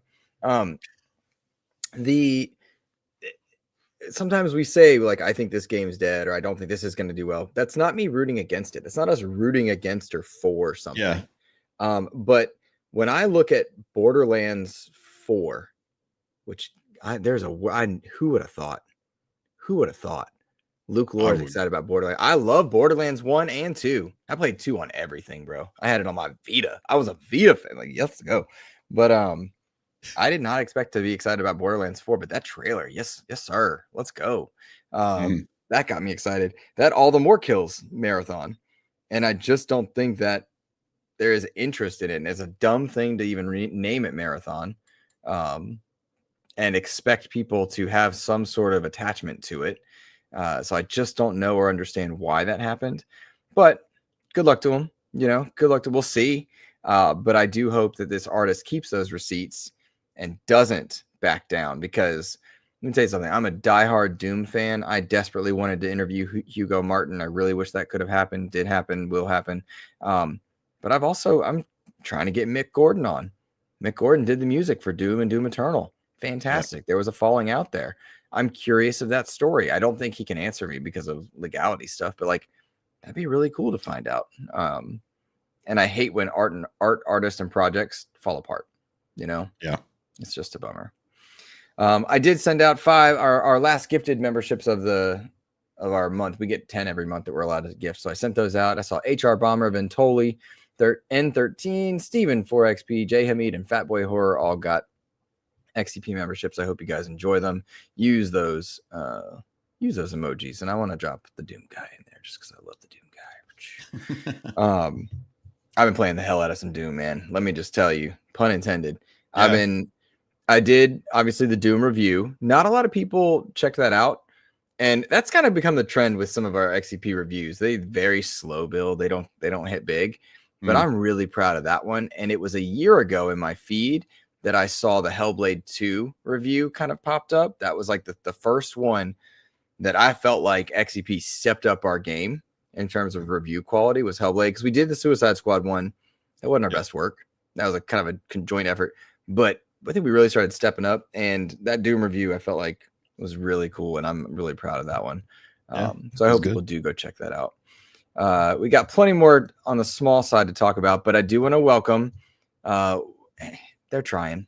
God bless them. They're trying out there. They're a PlayStation podcast, struggling at that. Welcome, Mr. Badbit. Welcome, Mr. Badbit. Listen, this is all. I think the audience needs to know the joke that we have here. Luke once asked if he could jump on one of our shows, right? This is a month or two ago. And we didn't ignore straight up lied to me. Y'all straight up lied to me. Lie. We just absolutely lied. You play this dumb game with your audience for 45 minutes for every show where you watch the chat. And then you're like, oh, we don't watch the chat. Well, truthfully, that was the thing of like, we got to get better at this, because there was an episode after that where like not great people, like we got hate rated. And so, not great people were saying, well, all right. I'm just kidding. You know where Luke was January 5 years ago. But it was it was at that moment where it was like, we got to do better by looking at these comments. So now I ask if I could come on, and every time you're like, yeah, sure, buddy. Like, no. Also, all the time. I don't mind. To Jordan Middler's comment, I have begun to tell people we are the biggest PlayStation podcast on Apple and Spotify that doesn't start with sacred or beyond. And it's not technically wrong. It is. You're the third most popular, right? Yep. Yeah. Yep. Well, pretty cool. Again, asterisk Apple, Spotify. Yeah. Yeah. We got rated by Million Podcasts. Oh, I gotta tell them that. We were ranked in the top 20 gaming podcasts of all time. That's probably changed. And at one point we were in the top 10 or whatever Xbox podcasts. I don't know what that. I don't even know that people listen to those things because they got Sacred Symbols at like 35 on their one. But sure. I think it's important. I do, just to have a little retrospective of the conversation before. I do like what Jordan said. And Logan, that was a really great question of like, hey, how does like one enthusiast become like part of the media or whatever? And I thought that answer was excellent. It's like there is such, all that matters at this very point in time is that people feel like they connect with the hosts. The hosts are consciously aware of that vibe, and the passion is there. Truthfully, the line between enthusiasts and media, there really isn't. It's just kind of created. It's kind of something we create in our own heads. So I think once we get out of there and we just start mingling with folks, I think there was a line. Yes. 10 years ago. Yeah. Now there can be no line. You know what I mean? Like that line is too blurry. It's just too blurry. And I completely agree with everything he said on PlayStation. We talked about it on Cast Co-op. This is like a year plus ago, where it's like you take a look at the PlayStation output of single player, unchanged. It's just now it's shared by a bigger pool of live service games, and those games are not clicking or failing or just straight out not coming out. And now look, a month ago I would have said, let's give Marathon a chance.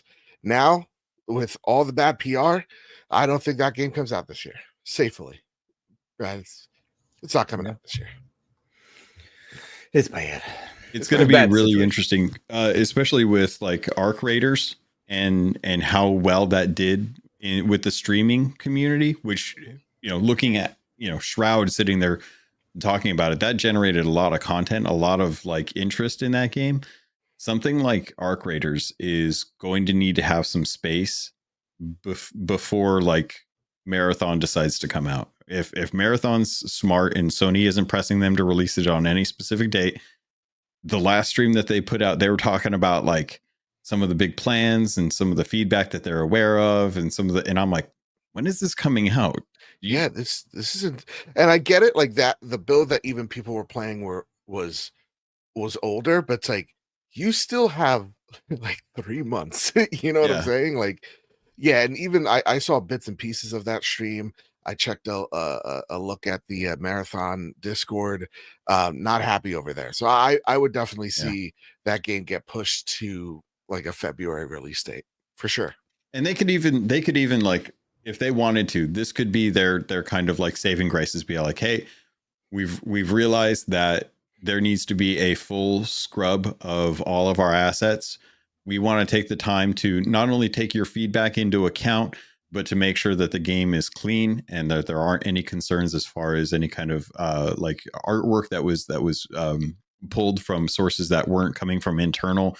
We want to give our artists the time to create their own content and make sure that gets put into it. We're going to set up a new set of beta tests in the future. So look forward to that, and look forward to some of the feedback that you've provided to us being implemented in those tests. Kick it out to 2026. Messaging's done. You've covered your issues. All you have to say is, we've heard your concern. We're going to push we're going to push this game back because of your concerns. We're going to make it a more polished experience, yada, yada, yada. Yeah. And then, there needs to be obviously, quality control there is not there if you're seeing people's assets get lifted and stolen. And there's no excuse for that. You know, you could blame it on crunch or whatever have you, but it's like, it's still like, how does this keep happening? If this keeps happening, then you're okay with it happening, And it feels like it's just with Bungie. Have we heard about this from other studios? Like, has this been an issue with other studios that we just don't hear about? There was a Watch Dogs thing at one point because they contracted out so much stuff. Yeah. And then they had a nudity thing actually in the Watch Dogs art. because they had contracted out portions. This is true. Oh, It was like a woman's lower region was nude in one of like their flipped models because they had layered it a certain way, and they had to go back and patch that. It does happen when you contract art. Jeez, it does happen when you contract out. So not the week, Joe. No. Is it not that week? Is it something? Not with no. We don't need to get into it. Fair enough. You'll tell me after. But yeah, it does happen when you contract out. The problem is if Bungie specifically is having this happen again and again and again. Your fail safes are bad. You have a problem, and that needs to get fixed. This isn't like a one-off or 2 times in 10 years kind of thing, which is not good, but you would expect those sorts. So, Yeah. So, Logan, you had other stuff you wanted to touch on as well. We got a lot in our small side of the notes. Yeah. Really wild to me. And shout out to Avowed for putting out a roadmap for the stuff that they're going to come out with. They're coming out with new weapons. They're coming out with a new game plus, new content over the next year. So I'm expecting that to lead up to an inevitable like PS5 version once they have like kind of like ironed out more of the bugs, added more content, added more variety, tweaked some of the skills, added new game plus. I'd be interested to see if Obsidian comes out with a PS5 version next year at some point and actually has that, so that way folks can get a chance over on Xbox to appreciate kind of Avowed a little bit more. Fantastic game, really enjoyed it, so I'd look forward to more people being able to get access to that. I think it comes out when you get the new game plus later this year. I think so? I think the PlayStation, digital only. Okay. Yeah, I'm sure they've been working on it quietly, slowly. I mean, yeah, why not? They've got the tech. They've been doing it for Outer Worlds. Yeah, it arrives. I think it arrives this year. Sounds good. You're not selling. I'm sorry to cut you off. I apologize, but you're not selling Xboxes with Avowed. Avowed's one of the 2 games on my Game of the Year list. I love it, but why not put it on PlayStation? You got the dev kits. Do it. And Game Positive saying digital only. Boo. I've had it with you physical people. I've had it with you people. You guys are ridiculous. Get over it. You're going to get 6 megabytes of data on any disc you buy. Knock it off. Ooh. Knock it off. You could have said that any other week, but this week, how dare you? The future is now, old man. Get over it. Like, what are y'all doing? I want my physical. It's not 1994. Look, what do you think's happening? Luke, I bought a cheap version. Thank you, Ubisoft, for lowering the cost of your games. Thank you so much. I bought Star Wars Outlaws physically for a very low price. I will not disclose how much because it is almost criminal, but I got that and it had 2 discs in there, and I put both discs into my Xbox Series X. It installed the game and then had me put the first disc back in. It was kind of weird, but I got all of the game on the discs. They could just put more discs in there. It doesn't have to just be 1 disc. But yeah, I'm also 100% like can we just get over the whole knock it off? I bought the collector's edition of Diablo 4 because I just wanted the stuff. I didn't care if the game had no code in there. I was going to get the code digitally anyway. Like, let's just we don't need physical. Just keep the servers running. On all that is good. If we weren't doing SGF, because I'm not asking our audience for more money at this point. Like, they've already helped us so much. But if the money was there for the Doom collector's edition, in a heartbeat, because that statue is beautiful. Joe's gonna grab it now, I hope. I'm so envious of it. It's beautiful, and in no way, shape, or form would I buy that thing and think, oh, I've got the game on disc, here we go. Can we give Joe the one briefly? Oh yeah, please. I would appreciate it. he accidentally exited Luke's cam out. Look at this, everybody. Look at that. Oh, that's a Slayer right there. Shotgun. Look at that. It's nice. Hey, Logan. Oh, you kicked out Luke? That is not how you give someone the one, Logan. I will tell you also, I'm not going to put it on screen yet because I want to make a mini video for it, and it got slightly damaged in shipping. Anubis, he made us these incredible 3D printed pins for SGF. They're 3D printed. They're pins for people to have that say XEP. They're wonderful textured. I put an order in, and he also 3D printed me a Doom Slayer statue. How cool is that? And so I'm Very so nice. excited to share that with the audience when it's right. But like a little bit got bumped in shipping, so my wife's repairing it because she's better. But I'm really excited to share that because what a great thing this was made. It was made by our community, and it'll go well with my Revenant and my little BFG. This is the BFG that comes with the anthology because I love Doom. So yeah, there you go. I just want to share that. I don't want to tell people. Does this make sense? Maybe I'm. Oh, you're muted. I'm sorry. Maybe I'm crazy here. Game Positive saying, how come physical fans don't advocate for no digital games, but physical haters want to kill physical games? Because you're always up in our business, complaining. How about Y'all are this? always complaining. What if we just don't think about you guys?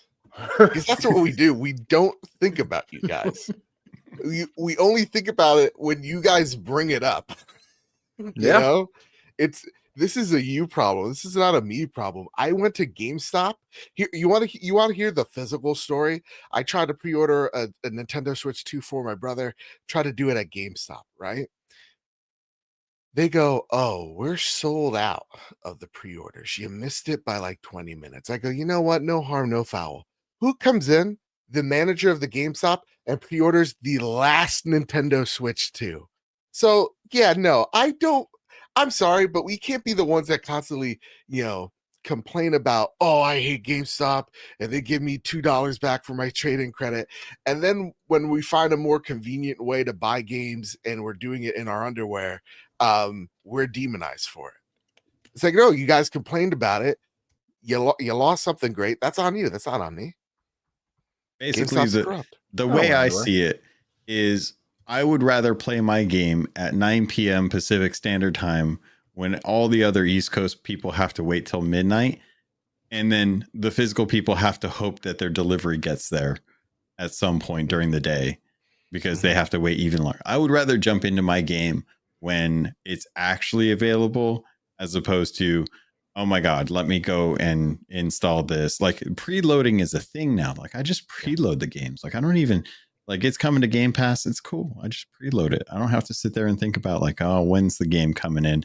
Is the FedEx guy going to actually show up? Is he going to just throw it out in the woods because he didn't want to do his job? Like I don't even want to think about that anymore. Now that said, I'll be team physical.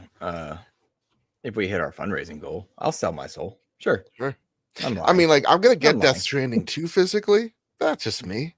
Yeah. Why? I'm not making a big thing. Just because I wanted this. And here's my thing: they're getting rid of steelbooks. I don't like that. I like a good steelbook. I like a good collectible. It's such a sham, though. But you can just go get a steelbook. I did that for Doom Eternal because I didn't I didn't get that steelbook at the time. I just went on. There was a special like a place that just makes steelbooks. Oh, really? Yeah, just do that. Called Etsy. Ains turned me onto it, and I just went. I now I have we got Doom 2016. Doom There's Eternal. a lot that Ains has turned you on to over the years. I've noticed. It's true. I love Ainsley Bowden. Honest to goodness, he's got rough hands. I do not have rough hands. They're normal man hands from normal working out men. All right. I'm just everybody picture the scene in Ghost. The sways. Luke. I have to picture it. I have the picture. Oh, okay. Oh, you're just making pottery together. All right. At the end of the day, what's our next physical is ridiculous. I am happy that the only physical I ever care about is what I'm going to buy first party from Nintendo. Yeah, and that's it. That's it. It's dead. Let's see. Oh, this is interesting. Capcom announced that it has had 12 years of consecutive operating profit growth. Monster Hunter Wilds hit 10 million copies sold in its first month. That's absurd and wild. And that game really is good.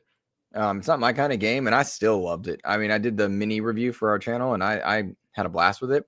But it's nice to see Capcom getting the flowers it deserves for making good games. Shout out to what they've been doing with Resident Evil. Logan alluded to it earlier in the show. I am excited to see what they may or may not have at Summer Game Fest, and I'm excited to see what they continue to do because they are doing right by their fans, and they're doing, I think, what Ubisoft did when they were under attack from Vivendi, and that's give the people what they want, and I like that. Big fan. Logan, any thoughts on that one? Or are we good? Good. I mean, outside of that, like Call of Duty Warzone Mobile's getting shut down. Wild. So I love that game, by the way. Warzone Mobile, an absolute blast. I enjoyed it a great deal. Too resource heavy on the phones. Your phones would get too hot. And I had a good phone, like Pixel 8 Pro. Phone was getting too hot. You can't ask me to keep playing it that way. I do think it also paves the way for just what cloud gaming is going to be. That's really what it comes down to. You're going to be able to play regular Warzone on your device via streaming. So like that's fine. But it is a shame because I liked the idea of Warzone Mobile, and had it not burned my I was worried about my actual phone. If it hadn't pushed that too hard, I would have enjoyed it because I love my backbone. I love this new backbone, by the way, that they sent me, which I'm going to do some content with because I'm really liking it. It's a bummer that Warzone Mobile's gone, but you'll play the normal one. Just be a cloud. Yeah. So Joe, I bet you guys are gonna forget about it in a few weeks when they announce, how cloud native Call of Duty is about to become. Yeah, that's exactly what's going to happen. No one's going to care about mobile. I do hope they transfer people's money somehow, some way. 100%. Sunk. That's not going there. They're going to take that money and run. Joe, I'm curious. You love Fallout, the series, right? Okay, the series, yes. Yeah, I was going to say, they came out saying that season 3 has already been ordered. Season 2 launching, what is it, December, I think. Yep.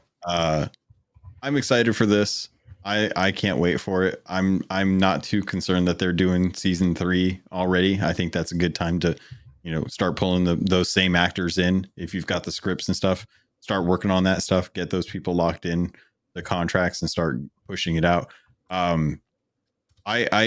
just want to know, do you have, because I mean, you get to talk to Luke's mom on a regular basis. Does she know anything about Luke going to be in season 3 or season 2? Yeah, well, I would like to just first strike from the record. Luke's mom and I, we don't do a lot of talking when we're together. I've got the outfit. I need y'all to look at the screen right now. That's for you all. That's for the people. Oh boy. It is so eerily similar. Looks pretty snug, some would say. Let me tell you, it is. I'm over here trying to fast just to make it to SGF. I am not liking that suit. Oof. This is awesome. Fallout, the series, fantastic. As someone who's not big into the game verse, I think Fallout, the TV show, has been just phenomenal. So I really, I know rumor is they're going to remake or remaster akin to like the Oblivion remake to Fallout 3. This is all good news. Keep them coming because it's, to me, my favorite video game adaptation so far. So good. Yeah. Aside from Last of Us. Yeah, I think once I wrapped and this was like season 1 to season 1. Okay. Yeah. Wow. Season 2, this is the first episode I didn't like of Last of Us, but like nonetheless, Fallout best. Very interesting. I was actually surprised that Luke, Fallout tangentially related to artwork that was based off of you. Do you feel like season 3 is warranted, not even having season 2 out yet? Or do you feel confident that they know what they're doing, that they're just getting the ball rolling even faster with season 3 and season 4 and stuff? So I like that there's a plan. If Star Wars has taught us anything, you need a plan. I am fine with it being greenlit. I like the idea of it working and operating there. I think that there are plenty of examples where it's been done well, and having stuff greenlit before the second one even comes out is great. I think there are some examples where problem, and you're not able to course correct the way you'd like to. So cautiously optimistic about a season 3, but very optimistic about season 2. And I think when you look at the quality of one, there's no way that you can't be excited in any way, shape, or form. So that's what I think. That's what I think is happening there. I'm anxious for more Fallout because that show is what led me to liking the game. You know what I mean? I did not like the games prior, and that's the power of what a good show or medium can do, right? And you look at all the controversy discussion around The Last of Us 2, not even a franchise I enjoy, right? very well, but people were talking about it nonstop. And so that's exactly what you want. That's exactly what you want. You want people having those arguments, debates, celebrating it, looking at it, watching it, picking it apart, because they certainly weren't doing that for shows that were supposed to be big and weren't. Looking at like Miss Marvel for the MCU. Nobody was picking it. People just stopped. Nobody was doing that for Halo. They just stopped because it was just so bad they gave up. And so that's great. I think I'm looking forward to what they do with the Halo franchise. I would also love a nice little cameo, a little respect. You know, I put up with this joke for so long. I'm the adoring fan. I'm the pit boy. Like, put me in the background. Put me in the background. Dude. You're the face of the franchise. I like the idea that, like, for audio listeners that don't know what you guys look like, I know sometimes we get comments of like, you guys look way different than I would have thought. That there's someone in their car that just sees a Vault Boy talking as Luke. Unfair. It's nice to know that there is like a very close representation. If anyone has ever looked at like anything from Fallout and they see the Vault Boy, that they understand that this is what Luke actually does look like. And it's nice that, like, I mean, Joe, you and I, we don't really have those kind of correlations to be able to like let audio listeners know what we look like. But Luke, it's easy. It's right there. I really do wonder what's going to happen when Logan and I see each other in person. Like, kiss. In my mind, Logan's tall. Yeah. Like, you're probably a tall boy, and I wonder what you think I look like. You know what I mean? Because when I saw Joe for the first time, it was exactly what I pictured. And then, you know, we went and visited Insomniac, and I don't want to point fingers, but several days later, that was when the leak took place. So, you know, it was interesting to me to see Joe in the first time. Ainsley Bowden, a lot shorter than I thought. Really? John Sicamanico from Xbox era, way shorter than I thought. Really? Are they short kings in real life? Ains is not a short king. He's just shorter. Yeah. He presents big. John is a short king. And it's just funny because, like, you see people in TKO Asante, as tall as you think. Boom, not as tall as you think. Short king. Not a short king, just not as tall as you think. And it's just funny because, like, you see these people and you're like, wait, that's what you look like? If you've ever seen Cog, these arms are bigger than my head. It's ridiculous. When I think of Cog, I think of the Thing, like from Fantastic Four. Like, I just imagine like this brick dude walking around, just handing out, like, you know, autographing stuff and being very kind and whatnot. Cog's the nicest guy on the planet, and really, he's built like a tank. Like, it's wild. So yeah, I'm looking forward to that. Put him in the Gears movie. Fuck yes. Yeah, I would. Yeah, you know what? He could do it. Yeah, he could do it. Yeah. So, all right, boys. Let's see. There was one other thing I wanted to mention. Oh, new Xbox UI stuff. Yay, good stuff for you guys. Happy there. I don't care about that kind of like yay. You get to adjust the tile size and pin things to home. That's not news. That listener tile, that's a while back. I don't think that's a new one, is it? I just put that in. Oh, you did put it in. Oh, I'm sorry. I thought that was an old one. Go ahead. So this question came in from Kevin Ainsworth. Says, if the next console is a PC hybrid, does Xbox get rid of the online requirement and maybe condense Game Pass back down into similar tiers, since PC doesn't pay for online? I think that's a really interesting question, but I don't know if they could justify going the consumer positive route on this. Do you guys? Yeah, no, first off, I think, yes, they get rid of the online requirement, and then that is the buffer for PC Game Pass just becomes Game Pass, and they're paying just as much as everybody else. Right now, though, the only thing that stops that is that's where they're seeing the growth.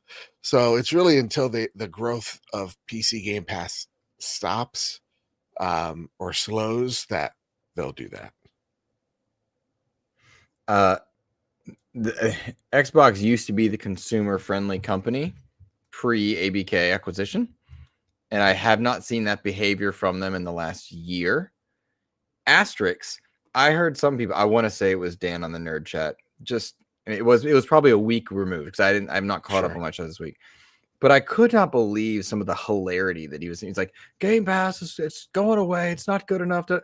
And I was like, are you kidding me? Like, that's a good Dan impression. Throws a DualSense controller. But Game Pass, the price will go up. Everything else is going up. But you've also South of Midnight, Avowed, Oblivion, Doom, Atomfall, blah, blah, blah, blah, blah. Like, there's so much content there. Towerborn just went in there. Ninja Gaiden Black 2 was in there. Sniper Elite Resistance Day 1 in there. They've given you so much content. So, like, yeah, they rose the price on the consoles no one was buying. Yeah, I don't think they're going to be super friendly with some of their practices. But if you're a Game Pass owner, they've been cooking. Like, what are you talking about? Since last summer, I have had great games in Game Pass nonstop. Yeah. Like, I had 4 games in Game Pass last summer that I played from Still Wakes the Deep. Kunitsugami was in there. Lords of the Fallen was in there. I played a bunch of stuff that I was like, these are all games that, like, maybe I wouldn't buy right away, but I wanted to play. But then I got Call of Duty. Then I got Avowed, Indiana Jones, Doom, South of Mid. Like, what are you talking about?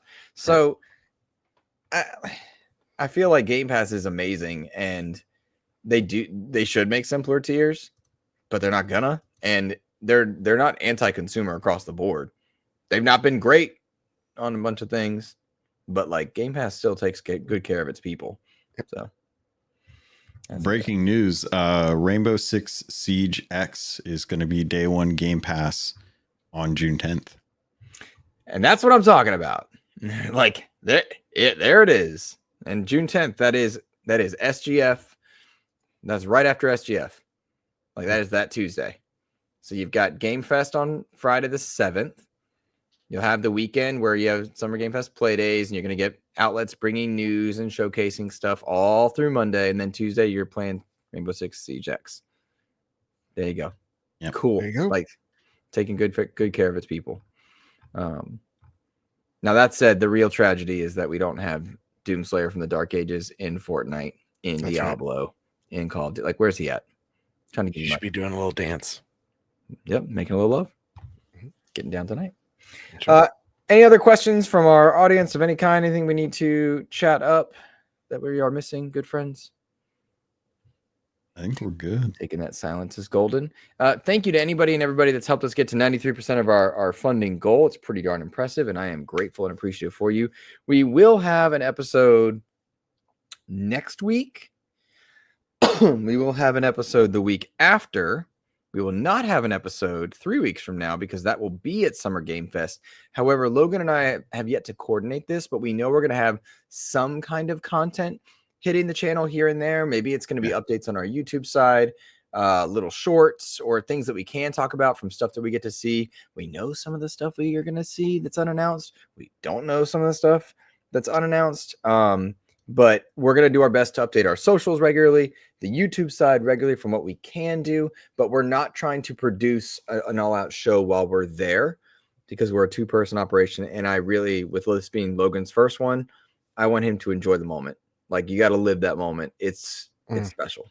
So we'll do what we can, but we will absolutely be hooking you guys up with some great content over a bit. A Season Gaming CEP livecast. I don't know. Gentle Stone, because we'll be there with Ains and his crew, but I don't want to take over or crash their stuff uninvited. That's always kind of my worry about being there. And Ains is already, like, we'll be at the Community Fan Fest. I know that's going to be big. I don't want to share details, and I don't even know many of them. So, like, I know that'll be good. So we'll do our best to showcase whatever we can when we can, but you'll see some good stuff. So, Joseph, tell people where they can find you, my friend. Instead, can I ask a question? Are we going to do a cast co-op before, you think? If you... It's a legitly fair question. I just don't know. My kids had testing this week. We have the end of school next week. Part of it's like, I want to get ready for my trip. I want to play. I want to get in shape for this suit. I'd rather just hang out with you guys. I don't know. We'll see. That's fair. And also, where are we dropping tonight? Good question. Probably into Star Wars. I'll do some rivals, whatever. I We need need Logan to play with I us, need too. Darth Jar Jar. In order to buy him, you need to get 1 million XP, and I need the Darth Jar Jar skin. So let's effing go. You can find, you know where to find me, Jordan Middler at the VGC, There where I you go. write up all sorts of things and be, you know, He was a very, great very guest. I did British, enjoy him. Scottish, accent, European. European. Yeah. No, well, no, not EU, not EU. Part of the UK. All right, everybody. Love you all very much. Thank you for having me. Yep, no problem. Captain Logan, I want you to replug what you're doing because it's amazing. I'm proud of you and I'm excited for you. Yeah. So Keelhauled going up this week with a friend of mine. We're going to be recording later today, talking about season 15, talking about some of the news for season 16. Next week, I'm going to be recording an interview with the creative director. And then once that gets recorded, edited, and then approved, that will be going up later, I believe the week afterwards. So definitely a lot of stuff coming out for Sea of Thieves. It is a tumultuous, storm-ridden sea right now for Sea of Thieves. There's lots to be excited about, but still have to really acknowledge all of the issues that are still going on with the game as far as like the stability goes. But that content's coming out there. Working on a game right now for XEP that I can't talk about, but hopefully we'll get some coverage for that coming out in the coming. Yeah. We're going to be working. I mean, I'm going to have like some words that, you know, we got some stuff to talk about. Really? Yeah, I'm going to try. I'm going to try. I mean, it's busy, very busy. Going to try to do what I can for that. So, but want to let people know that we're definitely going to do some conversations around it for sure. On next week's episode, I think is the next when we can start talking about it. But I don't even remember which one it is. Outside of that, I'm not even going to tell. I can't say what it is, but we're working on games at the moment, so definitely stuff like that. I don't know when or if I'll be able to get back into the spooky games for us, just because it's like I've got a very booked weekend for the next few weekends, so going to try and get some of that back out there. But at the moment, it's just there's a lot of irons in the fire, so apologies for that. And I'm trying to think if there's anything else. I think that is it. If you guys like what you see, definitely make sure to like, subscribe, all the content that we're putting out, and keep an eye out for that. If you don't remember, my name is Joseph Moran, host of the PS Trophy Room. Just send all your hate mail there.